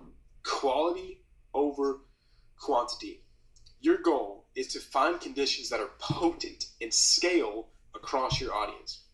So we don't want to just shotgun spray a bunch of weak conditions on your person reading this. We want to put a hole in their chest. Your copy should feel like they got shot with a hole in their chest. And the way you do that is by finding conditions that are the most powerful, most emotionally charged, and are shared by the largest part of your audience. Quality over quantity. Just remember, sniper over shotgun. I'd rather you have one pain bullet that is so freaking painful that they just crumble inside than to have 57 bullets that are kind of like hit or miss. Quality over quantity. How do we achieve that? Iteration. The secret ingredient to finding and leveraging specific conditions, is small improvements over time. No matter how good you are or how good you think you are, it takes time to gain a deep understanding of an audience, which gives you that power. It gives you the ability to just snipe. It takes time to find specific conditions. It takes time to figure out which ones are scalable, which ones are potent. It takes time. It's going to take some time, and that's okay. It's just how the world works. So don't try to rush it. Just understand these things. And you guys got to realize, all of us, me included, are so short-term sighted in this market. This online money, get rich quick, freaking goobers. We're all a bunch of idiots. You overestimate what you can do in the short term, but man, you severely underestimate your potential in the long term. Like you're rushing your days, you're full of anxiety, you didn't get enough work done, you didn't send enough outreaches, but I'm telling you, man, that's how you lose, by worrying about sending 100 outreaches a day. The person who sends 10 outreaches a day, but he does it for 600 days straight, will always destroy the person who sends 100 outreaches a day for 4 days and then gives up. You underestimate what you can do in the long term. The same is true of this deck. Some of you are going to pull this thing up, fill it out once, and never look back. And you're going to be like, it's whatever. Some of you, though, will bookmark this on your freaking Google Chrome. You will continue to update this every week, and you are going to make a lot of money if you apply these things in the right market. Your conditions deck should be a living document. It's not a one-time fill-out thing. It's a sculpture. You're continuing to carve this thing until you have this beautiful masterpiece, which is like a skeleton key to your market. It's just sales. Wow. The good news is this game is exponential. And so those of you that actually stick with this, if you understand your audience 5 times better than your competitors, you won't just get 5x the results. It's not linear. It's exponential. You'll get 50x to 100x the results. The better you understand the conditions of the human mind, the better you understand the specific conditions of your audience's mind, the better you can write copy which leverages these conditions, the crazier your results will be. Remember, obsessive learning leads to obsessive earning. Let me fix my formatting there. It's going to drive me crazy. Obsessive learning leads to obsessive earning. You have to keep learning these things. So here's our diagram. Exponential results, right? You don't just get 5x the results. The graph would be over here, right? If you learn these things, the deeper of understanding you get, this bottom axis here, the insane these things are going to be. And so how do we do that? What's like a really tangible way? Shout out to Virgil for helping, he was helping me brainstorm this model. He's like, dude, this is amazing, but give them a way to actually iterate. And I was like, shoot, I never really thought about that. I kind of just do it. And so shout out to Virgil for this. This is very, very powerful stuff to tie everything together.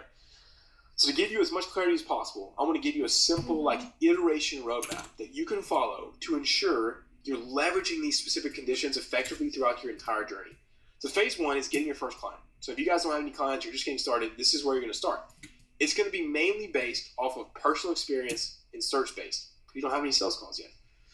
Choose a niche that you are interested in or have experience in. Don't overthink this. Just make a list of every interest you have, or things that you want to be interested in, or things that you think you could be interested in. Make a big list. Cross off things that you're like, I'm not really too interested in that, until you have a really solid base of things that you're interested in or you could be, and you think that there's money in that market. Don't choose don't choose some random Xbox 360 game cult community. Pick something where there's money, there's a lot of people. Okay. Then create a conditions deck for that audience and use critical thinking based on what little experience you have to fill out your deck as well as possible. Like I said, don't overthink. You don't have to be perfect. Next, start outreaching using DM Lightning or a similar free value-based system. And the cool part about DM Lightning or something similar is you don't have to have a lot of specific conditions to send it. It's just voice note. It's just a DM. It's very low barrier to entry. This is exactly what you should be doing to get your first client. But yeah, if you know who you're targeting, you can move on and use something that High Value 2.0 to whatever. Yeah, cool. As you're sending outreach and writing free copy, use your conditions deck to write your copy and improve your outreach. So you should be using this thing to write the copy and then using the results of the copy or the feedback from the people you're reaching out to improve it, improve your outreach. And as you find new specific conditions or you learn which ones are more potent and scalable than others, update your conditions deck to reflect your findings. This is very important. Schedule a recurring time each week to do some search-based research and update your conditions deck. like I said, if you've already filled out all your personal experience, if you've already done, if you don't have any sales calls yet because you don't have a client yet, then do some search-based research once a week, every week at least, and more if you want to, and update this deck. That's going to give you a fresh set of eyes on things to write even better copy, get more responses, and I promise you, you'll land a client. This is like overkill. You don't even have to do this to land a client, but this will help you do that a lot faster. So repeat those until you land a client. Phase 2, iterating with client. So once you get a client, you now have unlocked a whole new level. You've got their personal experience, which they have way more than you probably, obviously, if they're coaching in that niche or they're working with them. And then they have all the sales calls or client interviews, whatever. So once you get a client, schedule a time for both of you to review the current conditions deck that you have and then re-rank conditions in the area of like importance and scalability and add in new ones because they will probably know their audience better than anyone. So use that to your advantage. Number 9, take sales calls or ask for recordings of previous sales calls with the people your client considers to be qualified leads. So out of there, like ask them who their perfect client is. And if they have a call with that person, go back and watch it. And get as many calls as you can. If your client doesn't do sales calls, like if they're selling low ticket or like e-com or something, try to schedule calls with their previous clients and ask them questions or get them to fill out a survey. Do something. We need to ask the audience for this stuff. And they're not always going to tell the truth, by the way. Most of the time, you want to pay attention to what people do and not what they say when it comes to marketing. People say they don't want edited videos, but then people will watch edited videos longer. Pay attention to what they do, not what they say. But if you have nothing, go off what they say and continue to watch what they do, see if it matches up, and continue looking. As you do business and write for this audience, continually update your conditions deck to reflect your understanding. So you still keep that schedule every week. So once a week, maybe even multiple times if you have time. This is so powerful. Pull up a new call, view this transcript, update your conditions deck. Like I make my sales and marketing team do this. Like we do this, guys. We're updating our deck, and it's going to make us extremely powerful. We're always iterating to get better and better and better because think about it. This is how you get it. This doesn't come through filling it out once. It comes through time, time and experience and doing iteration. This doesn't happen if you just do the same thing over and over. And you have to be considering your actions, ponder your ways, as the Bible says, iterate, and it's going to be insane. I'm telling you, it's going to be insane. So take action. Don't overthink. Importantly, enjoy the process. Enjoy the pain. This is the work. This is the toil that God has given us under the sun. And the Bible says to enjoy it. So, enjoy it. And keep moving forward. Just keep moving. If you don't give up, you're literally beating 99% of people. Keep moving forward. Use this stuff. And quick reminder. I don't know why. I don't know why I figure I'm getting like emotional. Anyways, God is good. God is really good, guys. He's so good. And I'm so blessed to do what I do every single day. And I'm going to continue to do it if the Lord allows me and gives me the energy. But if you want to help me, why the freak am I getting emotional, dude? I don't even know. Anyways, I'm trying to just get through the end of this. If you want me to crank out more modules like this one, and even better modules, please let me know the wins you've had from this, the breakthroughs you've had from this, just some new thoughts, a new view on life that this module specifically has given you in the Course Wins channel. This is not to inflate my ego, even though that might happen a little bit. I'll try to fight against it. It's really just there to encourage me because sometimes these things, I get so bogged down trying to make these and I get so overwhelmed, and the guys just remind me of these wins and all the good this is doing and how worth it is. It gives me a lot of energy to know all this pain through making these is worth it. I love you guys. I'll see you guys in the next module. I hope this stuff changes your life because it did mine. So, see you guys in the next one.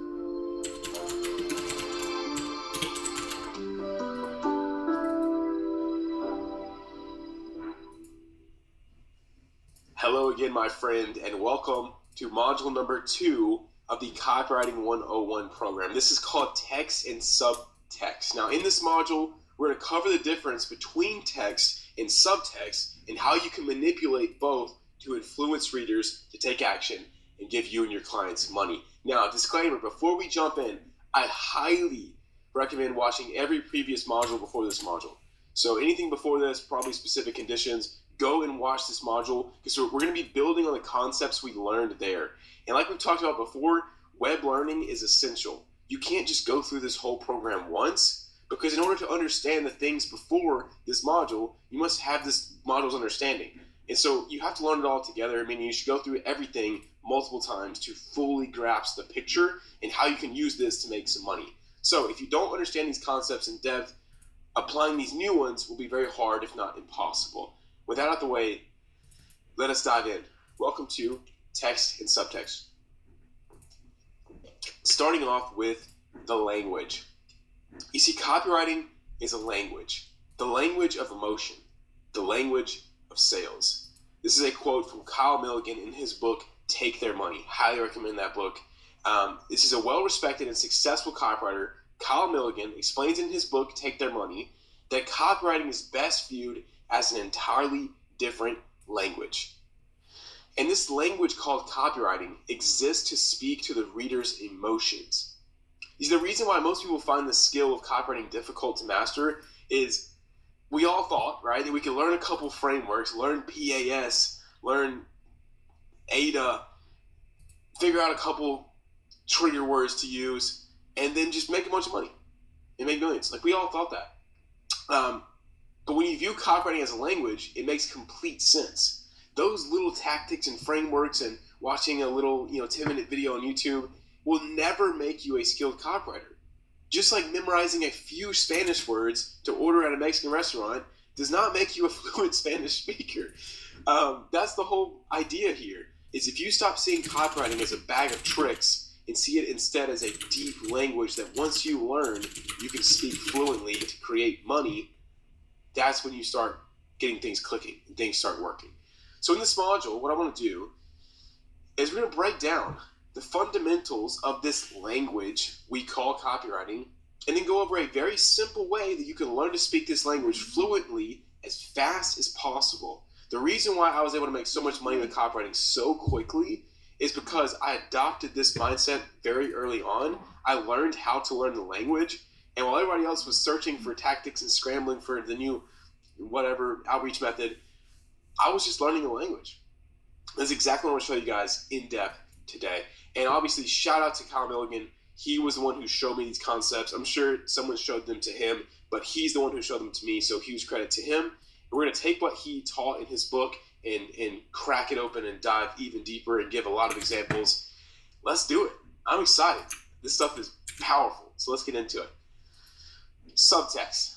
As stated above, copywriting speaks to emotions. So here's how it works. Great copy provokes emotions in its readers. Those emotions provoke action, and that action leads to sales. And so the art of copywriting is learning how do we trigger this emotional part of the brain, and that is done by focusing on the subtext of what you're writing. The why you're writing what you're writing. It's how you want the reader to feel. So by focusing on the feeling, the emotion, the language of copywriting, you're able to get the results you want. But most people spend so much time worried about the text, what they're writing, the actual words, when what matters much more is the subtext. You could give a professional copywriter a very limited amount of words, and you could give an undeveloped copywriter the entire dictionary, and this other copywriter would smoke him every single time, every time. Because it's not about the exact words you use, it's the subtext. Why did you write that whole sentence? So here's a very simple example in this diagram. You might have seen this text before, very cliche kind of copywriting marketing thing. We've developed a step-by-step system. That's the text. But why did the author write that? What feeling did he want you to feel? What did he want you to think in your head? And the subtext is simple. Wow, it would be so easy if I had that. Life would be easier if I had this step-by-step solution. And so we'll go over plenty of examples, but the text is how you write these things, the literal words that you're writing. But the subtext is the emotion and feeling you're trying to push. So the text was this step-by-step solution, but the subtext was, wow, this feels easy if only I bought this thing or if I had this solution. So let's look at some examples. Text. That's why we're giving you the step-by-step solution. Wow, it'd be so much easier. What you're about to read will cause a fallout in the online business world. Oh my, this is important. I should probably read this. That's why the writer wrote that statement, is so you would feel like you had to read this. History is repeating itself. Subtext. Okay, this seems pretty safe. If it's happened before, then at least I'll know what to expect. Text. Warning. Subtext. This is dangerous and important. I should probably pay attention. Text. Breakthrough discovery. Subtext. This is brand new. There's probably a lot of opportunity still. I need to get in on this before people catch on. See how it works? Text. If that's you, don't worry. Subtext. Wow, this person understands me. I can trust them. They'll probably help me out. Really cool. So in great copy, every single sentence plays a specific role in persuading the audience to take action, in causing some sort of emotion or belief in the reader. No lines are wasted. And as you're learning to write compelling copy, you have to focus on the why that you're writing the sentence before you worry about the what.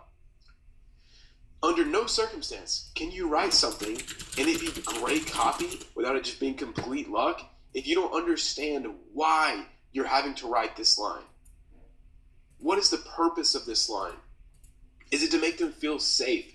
Is it to push this massive urgency to get them to take action now? It's all about the why. And later on in this course, we'll go over how do you figure out, what to write and where and how to structure these things. We'll go over the chain of beliefs, how to shatter beliefs, but it all comes back to understanding how to push these simple emotions. And there's four big core emotions that we're going to cover, and it's going to blow your mind. You'll never see advertising your copy ever again. You'll never see the same ever again after we cover this. So I'm excited. Let's go. So the 4 core emotions. Disclaimer, if you haven't seen specific conditions, go watch that module before continuing. It makes all this make sense. Also, Kyle Milligan, like I said, covers these as the NESB, New Easy Safe Big, in his book, Take Their Money. Check out that book if you want his full perspective. But let's dive in. Here we have general conditions. So as we discussed in specific conditions, we can divide the human brain into 2 categories to help us kind of make sense of this. You've got the general conditions, which is every human is pre-programmed to think in this way. And then you have specific conditions, which is the way that your audience, their experiences, their exact pain points and desires, the things that have made them who they are, on top of the already pre-existing, just pre-programmed human monkey brain. So in the last module, we covered how do we leverage these specific conditions, these things that are specific to our audience. In this module, we're going to cover the 4 big general conditions that we'll use in every piece of copy from now till forever. So like I said, these are 4 general conditions. There's way more than just 4, but these are like the 4 biggest buckets that you can make sense of things very easily and get the 99% out of copy. How do you like that? So no matter who you're writing to, you'll be appealing to one or more of these 4 emotions in some aspect. So this is the why. This is the why behind why you're writing. This is the subtext. So let's dive in. Number 1, easy. This comes from the simplicity theory, which is this principle suggests that people have a natural bias towards simplicity and prefer experiences that minimize cognitive load.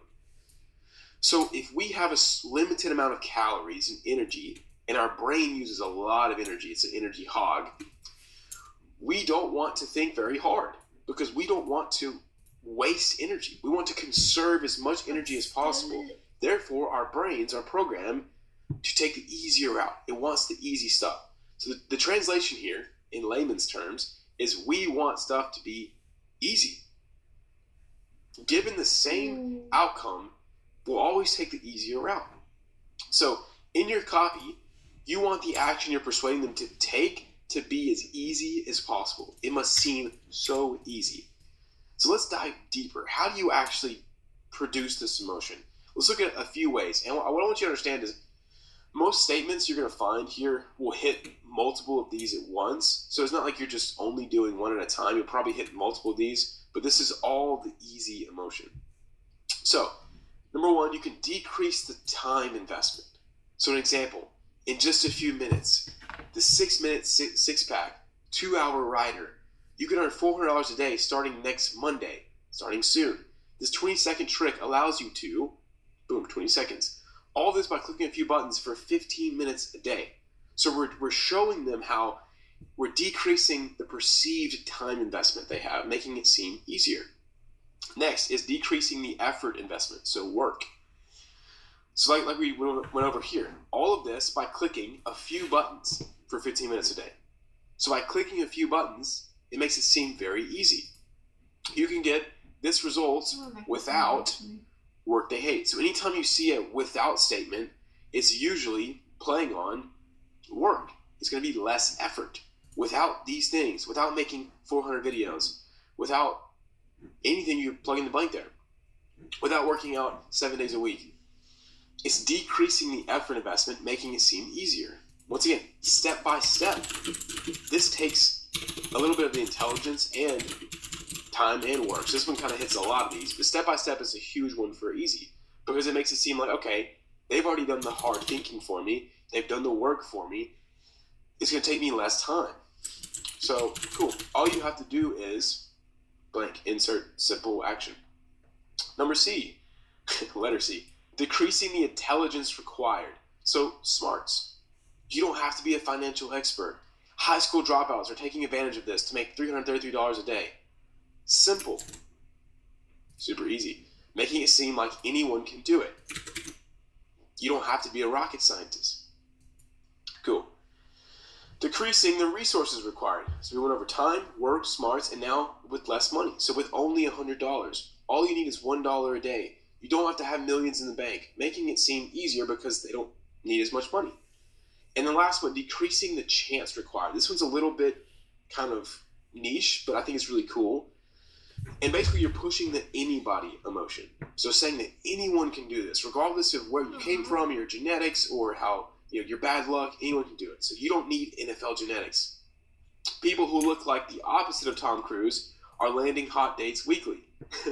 So you might blame your genetics, say, well, I'm shot. I don't look good, so there's no way this works for me. But if you show how, hey, you don't have to look good, you don't need those genetics, then boom, decreasing that. It sounds easier. There's 0% luck required. Foolproof. Proven. All of these things are taking away the chance requirement, making it seem easy. And Kyle calls anybody the alter ego of easy. So if you can show how anyone can succeed, people will think, well, I'm not the brightest person, but I'm brighter than some people, so it'll probably work for me. And really, really cool. So these are just like really tactical ways you can do this. Make sure to look for these when you're breaking down copy. Now, words to look for when decoding someone pushing the easy emotion. These are just some words that signal easy. Obviously, easy, anybody, simple, foolproof, step-by-step system. You don't need, all you have to do is, you don't have to be, etc. And we'll cover live examples in depth in this module. Number 2, SAFE, risk aversion theory. This theory describes the human tendency to prefer a sure, lower outcome over a gamble with a potentially higher payoff, but also a chance of loss. Now, what this means is people hate losing more than they like winning. So people prioritize not losing over winning. And this can sound a little bit weird to people like me and you because we're probably much more, we like risk a lot more. So we're less avert to risk, where we don't mind taking risks. But that is not the general population. And also, you in your monkey brain state does not like taking risk. You would prefer that there's less risk if you got the same outcome. And so what's funny is there's a study that showed that people were much more willing to walk 2 miles to retrieve some money that they had lost that fell out of their pocket than they were to walk 2 miles to gain that same amount of money. So they net the same amount of money, but they were willing to walk backwards 2 miles to retrieve what they lost, but not willing to walk forward 2 miles to gain that same amount. The translation is, we want stuff to be safe. We don't want there to be any risk, if possible. So in your copy, you want the action you want them to take to appear as safe as possible. The opportunity, the product you're selling, whatever it is, it must feel safe. And the main way to push this emotion is just to highlight how sure this opportunity is. Show that the probability of this working is so high. And show how it's predictable. And so Kyle calls predictable the alter ego of safe. Because if you can show how predictable something is, it seems safer and safer. And like I said, the goal here is just to try to decrease the perceived downside risk of taking your action as close to zero as possible. So, example, we've helped over 85 plus copywriters just like you sign paying clients. So this is straight from Copy Lead. When we show people how, dude, we've helped 85 guys plus exactly like you in your scenario get paid with this skill. People think, wow, this is pretty dang safe. And that's the reality. It is, right? Or B, proven, predictable. This is the safest way to, history is repeating itself. The last time this happened. So all these things are showing how the perceived likelihood of achievement is going up, the perceived risk of failing is going down, making your thing feel safer. And there's so many ways to do this, and this will come from you breaking down copy. We'll go over this together later on some real examples. But just think, why is the author pushing this safe emotion? Or like, what is he doing? Is he pushing the safe emotion? Is he pushing these other ones? And you'll begin to see these patterns. So language is all about patterns and being fully immersed in the new language. And so that's why you have to be studying copy, which we'll go over later. Moving on to number 3, new. This one's so important. The psychology of new. This explores how individuals respond to novel experiences and the mental benefits of embracing new things. So it encompasses things like the fresh start effects that people love. Think about New Year's resolutions. People are like, oh, it's new year. It's a fresh start. Dopamine floods the brain. It's the stimulation of neuroplasticity. Yeah. Essentially examines the psychology of novelty, increased motivation, improved mood, boosted confidence. All this, like, ChatGPT speak to say, we love new stuff. And so Kyle and other copywriters will consider new to be the most important emotion. Because categorization is dead. If people see your outreach, they see your stimuli, they see your subject line, they see your sales page headline, they see any of these things and they think, oh, I've seen this before, you're done. You're shot. Your thing has to be new.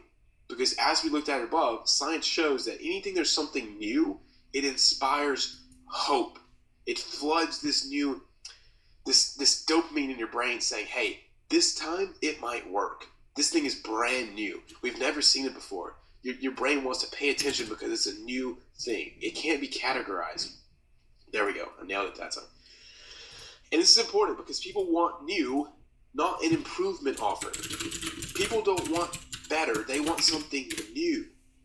And without seeming new, people will categorize your thing as something they've seen before and move on with their day. And so in your copy, you want the opportunity you're selling to seem as brand new as possible. This explains a lot, doesn't it? This is why copying the latest outreach technique that Uncle KJ or some other guru has put out on YouTube doesn't work. It's because if thousands of people have seen this outreach and they start spamming it, that means that it's no longer new in the market. It's faded, it's used, it's saturated. This is why I have to sell my copywriting outreach systems only in Copy Lead. I can't give them away for free because they simply don't work. And so this is why you have to learn how to become a first principle thinker. We talk about this a lot in Foundations. But if you don't learn how to become the person who creates the new method, then you're fricked in the long run.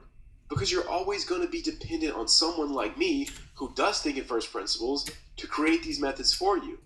And if you're not the person who creates them, then you don't get the benefits of being first to an outreach strategy or to a thumbnail thing or to an offer or to whatever. The first person gets the lion's share of the market to start with because they're the brand new thing.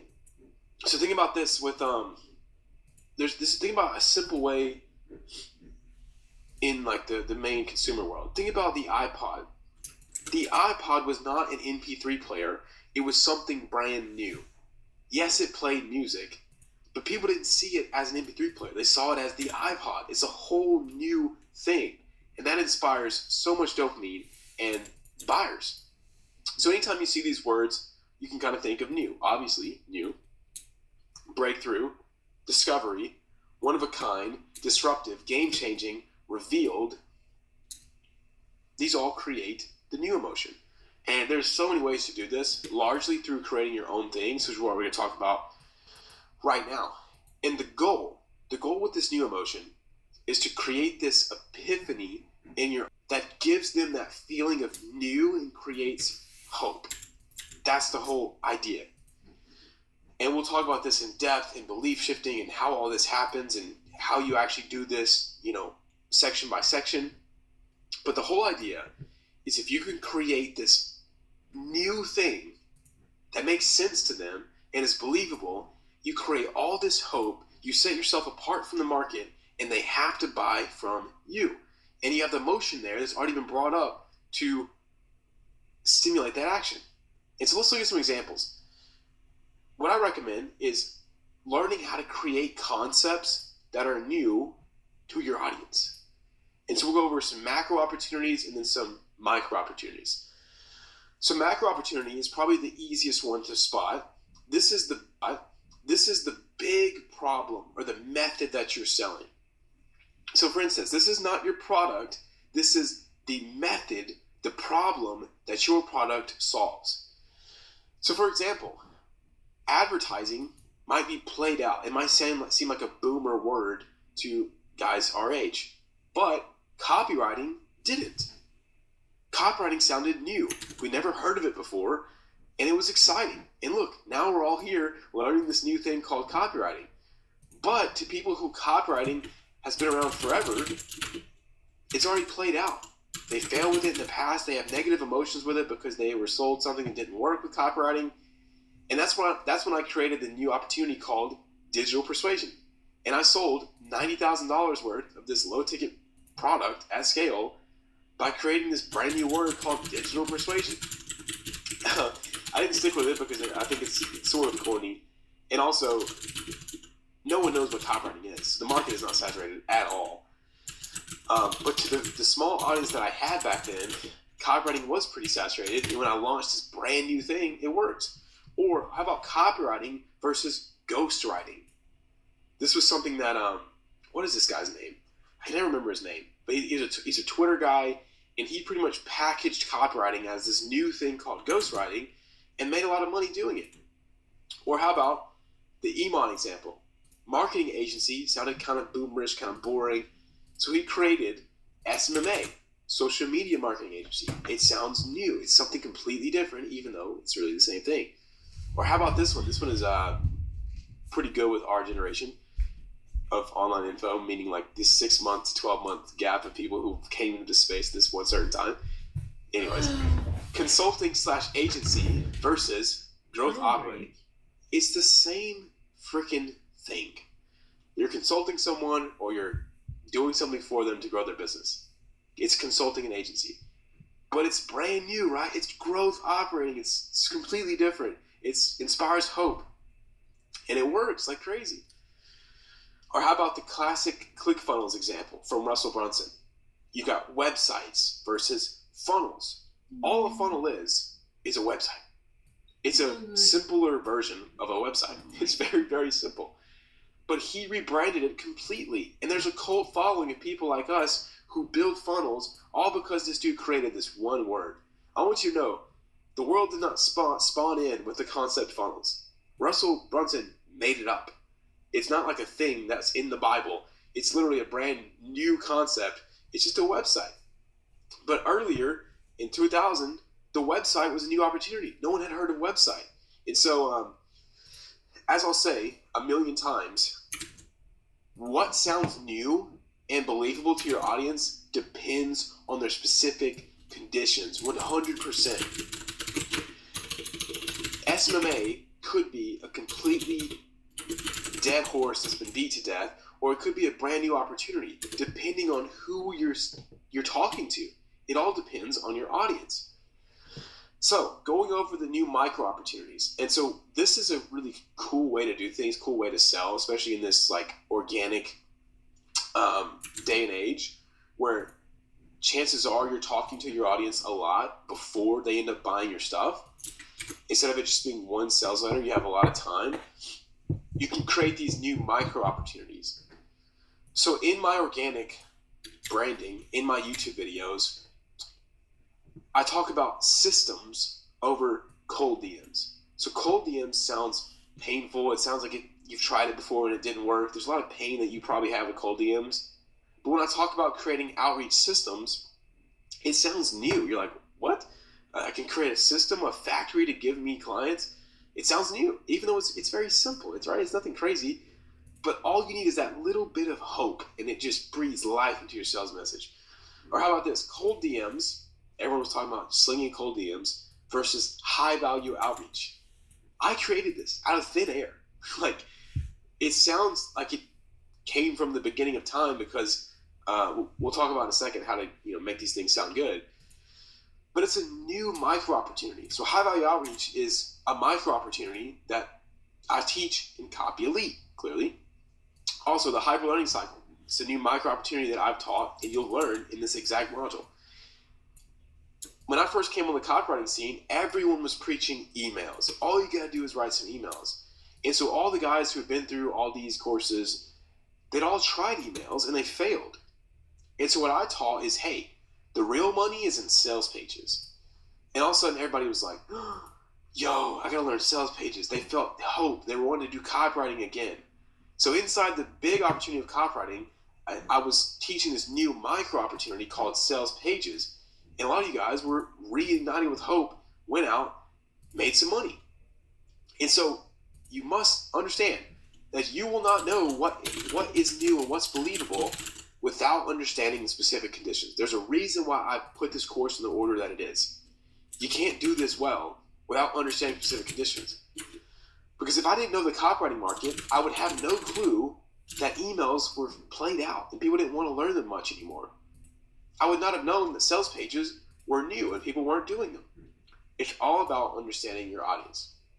So, let's talk about one of my biggest secrets that I've not seen very many people talk about at all. People talk about the new opportunity and creating mechanisms, but they don't talk about how to create like fire mechanisms, the things that really hit and cause so much persuasion. So I hope you're ready.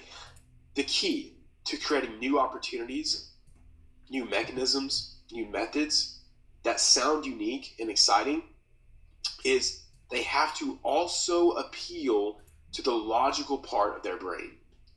Example, it needs to be exciting, it needs to sound cool, it needs to have aura, but it also needs to make sense and sound believable.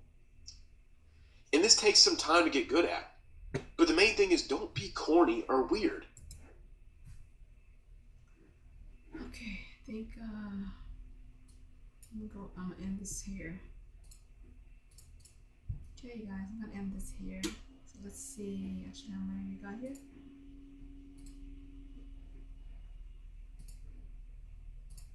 Well. Supposedly 22 for now. So today is right 22. So now I have a total of 74 to review. And we'll see tomorrow if we have time to do it or not.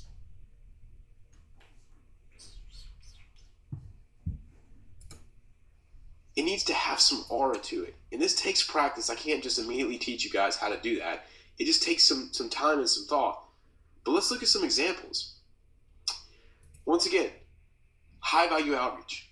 This was a huge selling point. Like I saw this fractal across the market when I started teaching it. People were like, I want to learn high value outreach. How do you do this? First is if I called it the KJ method. Do you see why this doesn't work? Think about it. It has a bit of neediness to it because I'm using my own name. There's no aura. It doesn't appeal to the logical side because the KJ method doesn't give you any insight into why this thing might actually work. But the high value outreach method does. Do you see how you can kind of understand what the method might be about, but you still don't know how to do it? You're thinking, oh yeah, instead of sending this low value stuff, I'd be sending something of high value. And it sounds so believable. It's so logical, but yet it creates action because you still don't know how to do it. And that creates insane curiosity. They're like, yeah, I believe this thing is going to work. Just by the name of it, it sounds believable, but they don't know how to do it. It's the curiosity's through the roof. Or high value outreach versus one of a kind outreach.